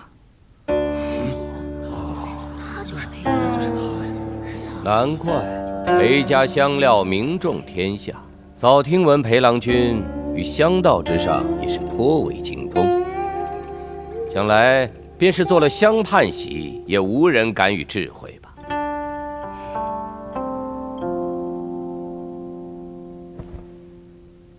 先燃香试试吧。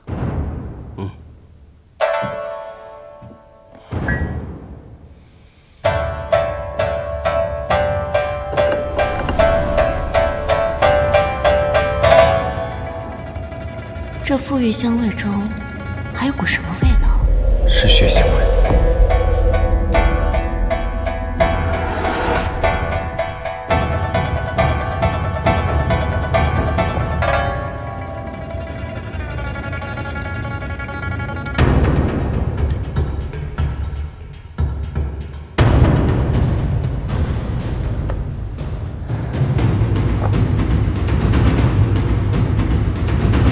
安某并未闻到丝毫香气。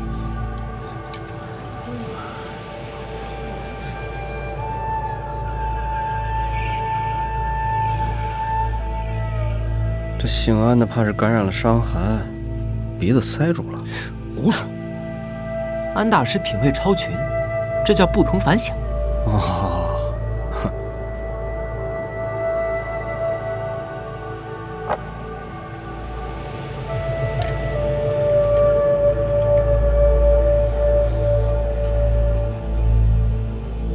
清河县主，敢问为何只给凡品之极呀？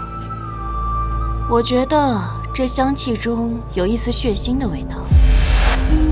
血腥？县主不妨详解。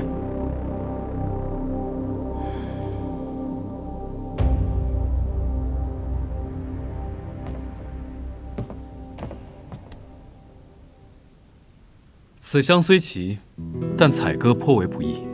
听闻莫罗国的奴工们都冒着生命危险登上悬崖峭壁，只为取得沉香木的香蜜，过程不知付出了多少鲜血与汗水。想来县主也是想到了这里，才觉得这乐游香名不副实了。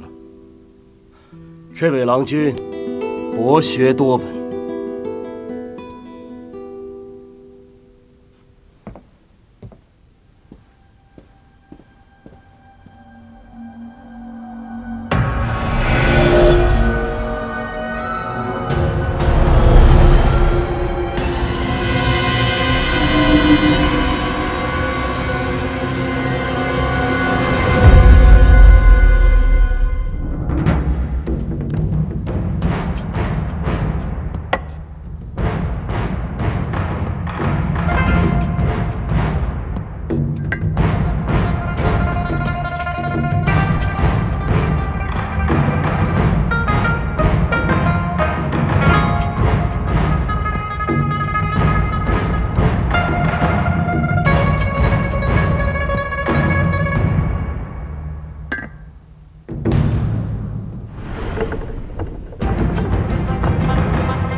香变豆香，斗个贞洁岂没弄眼错神？切！此香名为旧时香。旧时香，这名字起得也太随意了些。此香乃是我自行创制。罢了罢了，裴公子，先请吧。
就是香。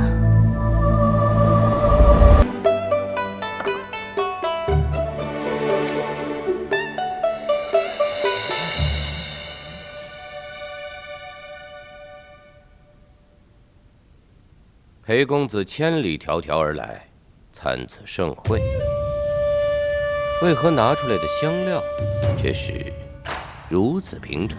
大师有所不知，我这香只为一人而来。县主可喜欢？喜欢。可见少年时园中百花盛放，秀世春光。不过，你为斗香会准备了这么久，又不远千里而来，只为燃这回忆之香，多不值得啊！听闻作诗者，有人为天下事，有人为一人事。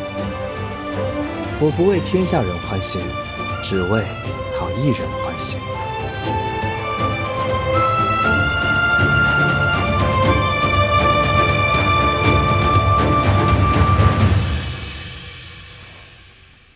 此刻还有一旷世奇香，出自安碧罗安大师之手，作为斗香盛会的压轴之作，邀诸位共赏。安大师的香，安大师，他已有近2、3年未亲自调香了。果然这次不虚此行啊！确实。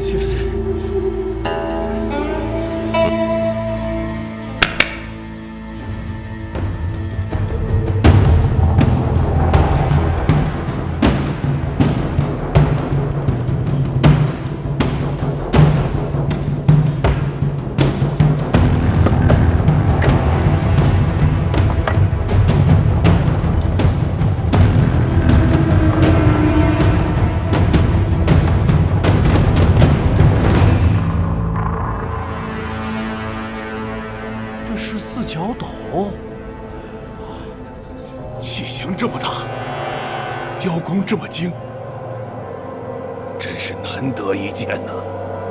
这香炉由灵异通天4角所雕，世所罕见。但论价值，不比其中香料万亿。那此香何名呢？麒麟香。麒麟香，原来这就是麒麟香啊！我听闻此香乃是安大师新作，集天地灵气所成，然之可伤1个9重，香闻数里。若岁岁浸淫其中，可使人青春不老，精力不倦呐。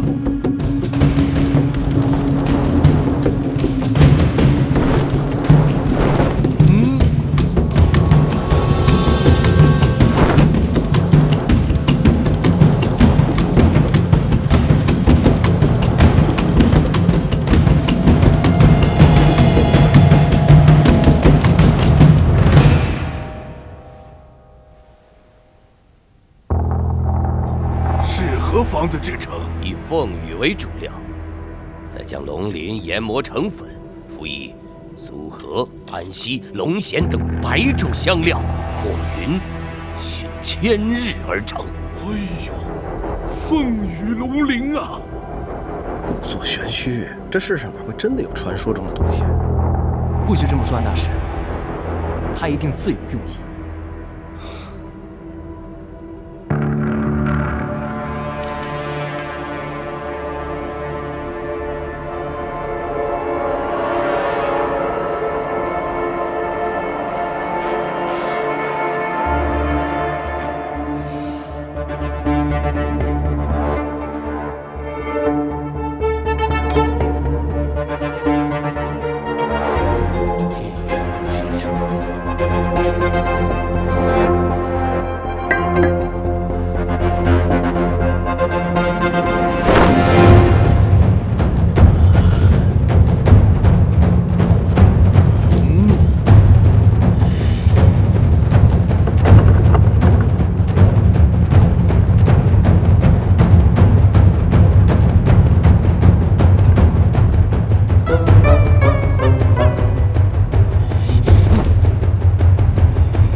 的吗？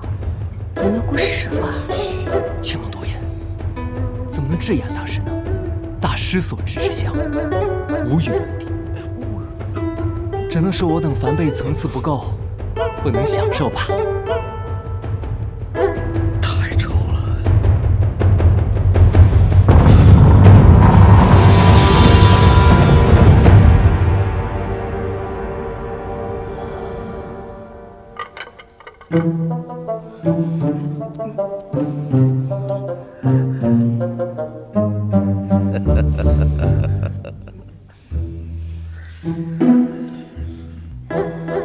谢了。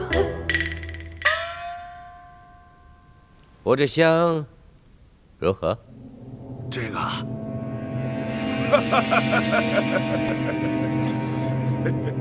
太臭了。此香确实不俗，似有些泥土清香，如春日之阳化隆冬之雪，万物出发，妙极妙极妙极！数年未回长安，如今的品味竟这般特殊了。妙极妙极呀！那，你给这个香打什么品级？大师亲手所做之香，我等怎可妄言评？我问你打什么品级？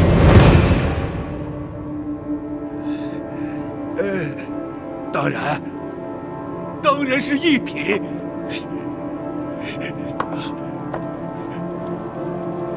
一品。高老，你呢？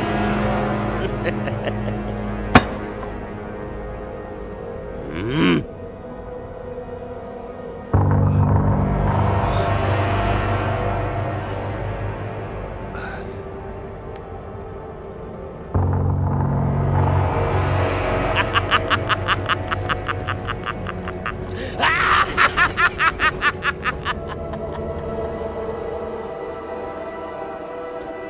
万娘子，你觉得？我觉得之前的香虽有差异，但好歹是香气。安大师这香，此香怎样？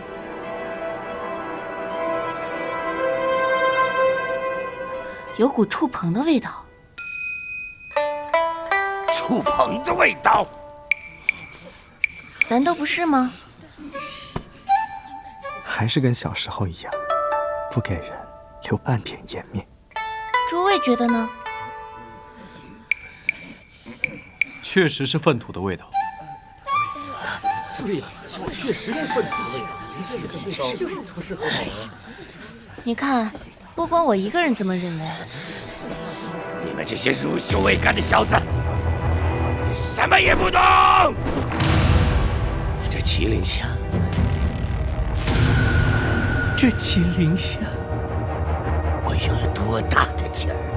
香中龙鳞，乃灵力之力；所谓凤羽，乃白鹤之羽。虽是平常，但取羽之法却讲究得很。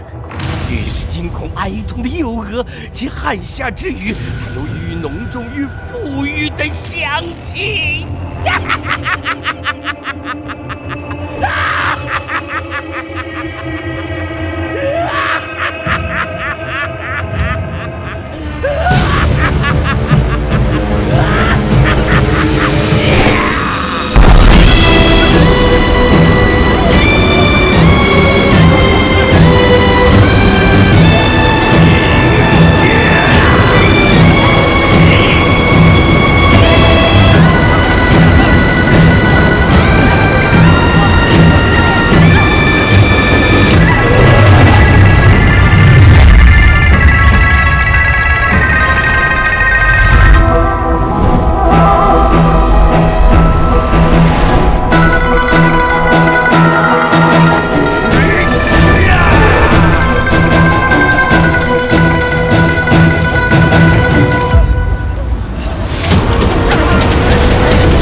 黑煞溃血，邪魔尽散。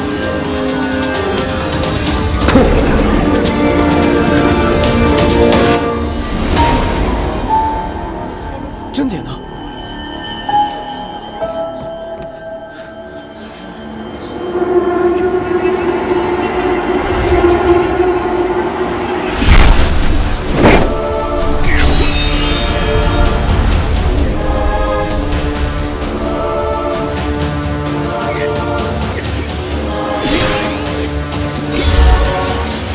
我知道你的痛苦。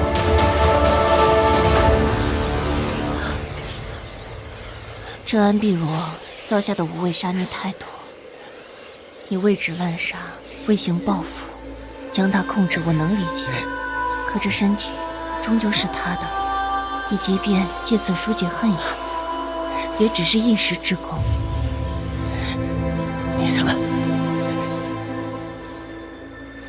么会知道？我是长安妖师猫公，人皆复杂，不如你随我回妖室，我会在继父铺为你找一具皮囊，助你修炼，再替你惩戒恶人，还你个公道。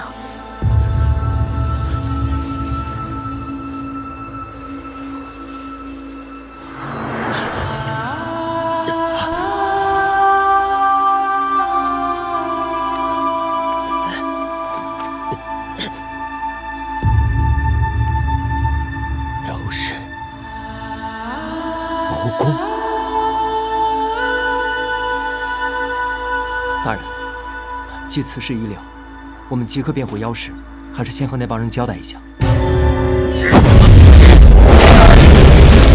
陛下，到底还是要把我送给那一些人？报，东侧卫巡道人。报，西侧卫巡道人。报，北侧卫巡道人。别报了，巡道人再报。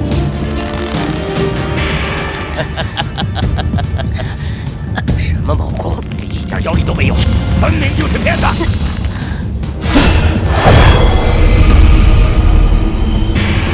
在那边。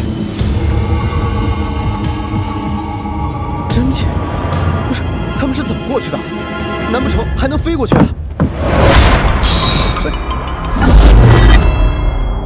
这不可能吧？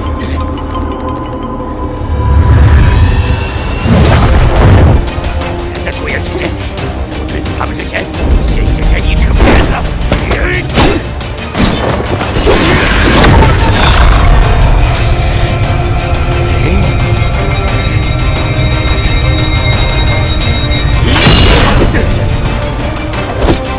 后者有鬼。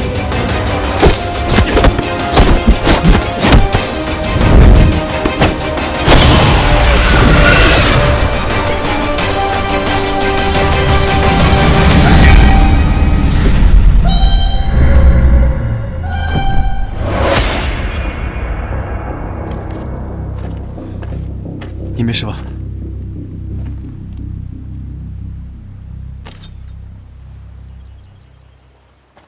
表妹，表妹，表妹，你没事吧？小朱鱼，小朱鱼，你原来这么厉害，你怎么从来没有告诉过我？梅司使，你刚才那一剑好帅啊！哎，我剑呢？梅司使。完了，我这以后真是梅家最差的那个了。梅司使，有没有考虑调来我们禁无卫啊？哎，梅司使，有没有考虑来我们禁无卫啊？哎，梅司使，哎，小朱鱼，我先走了。小朱鱼，我真的都不敢相信，你刚才是怎么做到的？哎，有没有考虑过来啊？啊！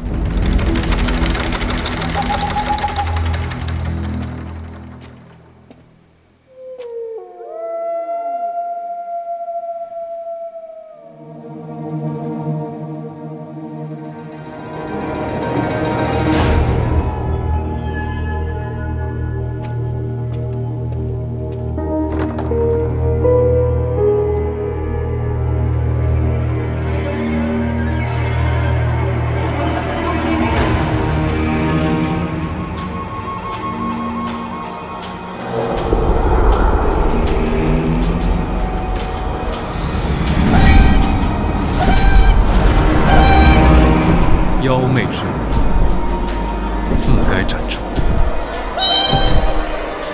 可我不杀你。我知道斗香大会，你并非有意伤害无辜之人。选择安碧罗，也是为了震慑众人，让他们不敢再为一己私利虐杀生灵。他罪行累累，律法会给他应有的惩罚。恐惧会夜夜与他相伴。只是你，既恨已难消，难道真的要以怨气为食，生生世世？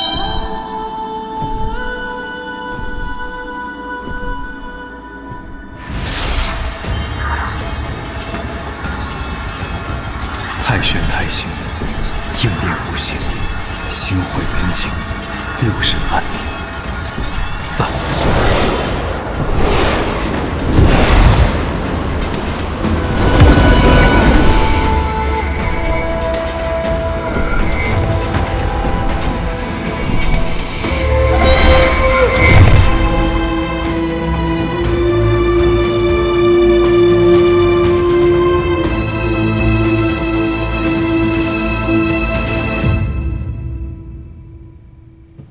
是你。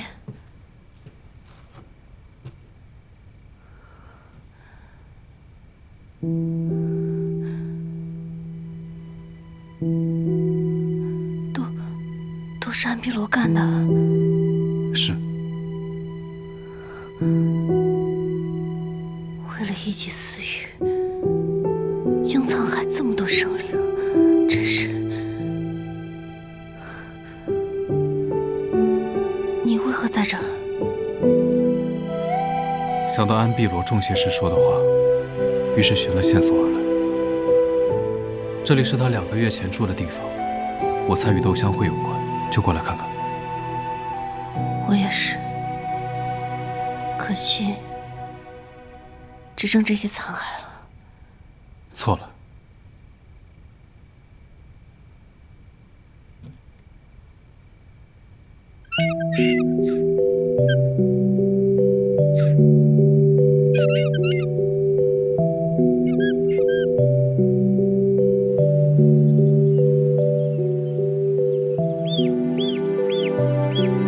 皇后娘娘听闻斗香会之事，十分生气，本要下令日后停了斗香会。梅妃和元贞公主劝了半晌，皇后娘娘才转还了心意。斗香会乃全民盛事，倒也不会因为一个安碧罗就全盘否定。因此，陛下索性下旨，日后斗香会不得以虐杀动物的香料入香，且不得过度奢靡，应以百姓皆可用得起的香为上选。安碧罗被香会除了名，据说今日出城，不仅无人相送，还有一群人追着扔菜叶子呢。若能因为此事断了城里那些世家公子为品香一掷千金，不看品质，只求贵重的奢靡风气，也是好的。二娘子和皇后娘娘想到一起去了。皇后娘娘说担心二娘子，让二娘子这2日进宫一趟。知道了。叫你什么好呢？一只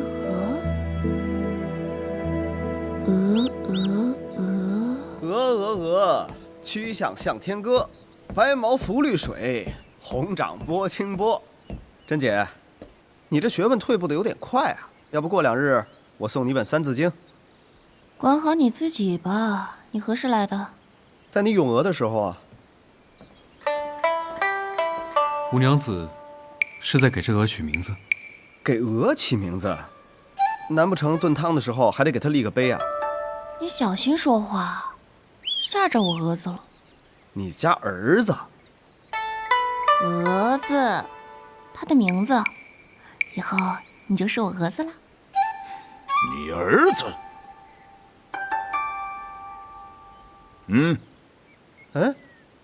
你们猜猜我是谁呀？看不到我吧？啊，看不见吧？看不见吧？哎，这次云游啊，收的新货呀，一个书法大师啊，特意卖给我的隐身衣。您真觉得这东西跟术法有关系？先不说这个，我只不过是出门游历3个月，就当上了外祖父啦。啊，这也太快了吧！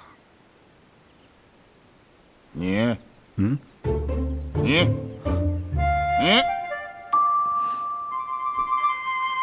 谁的？姑父，武国公。密朱羽见过武国公。好，挺好，挺好。经常见的，和许久未见的，还有头回见的，挺好，挺好。您要再不回来，我以为自己没爹了呢。我也只不过是听说有2个郎君住到了咱们府上嘛，长安城里啊，又是众说纷纭呐，人人皆睹。爹爹我十分关心呐。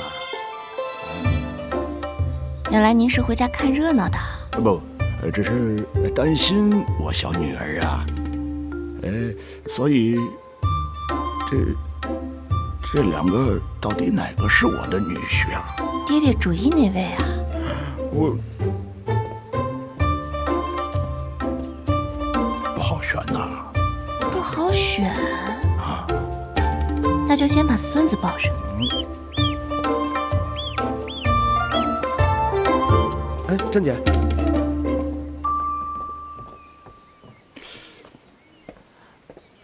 梅家小郎君啊，不知梅家小郎君对我家真儿是？姑父，梅郎君是因我之故才住到府内，而我这次来到长安，是为了求娶表妹，还望姑父应许。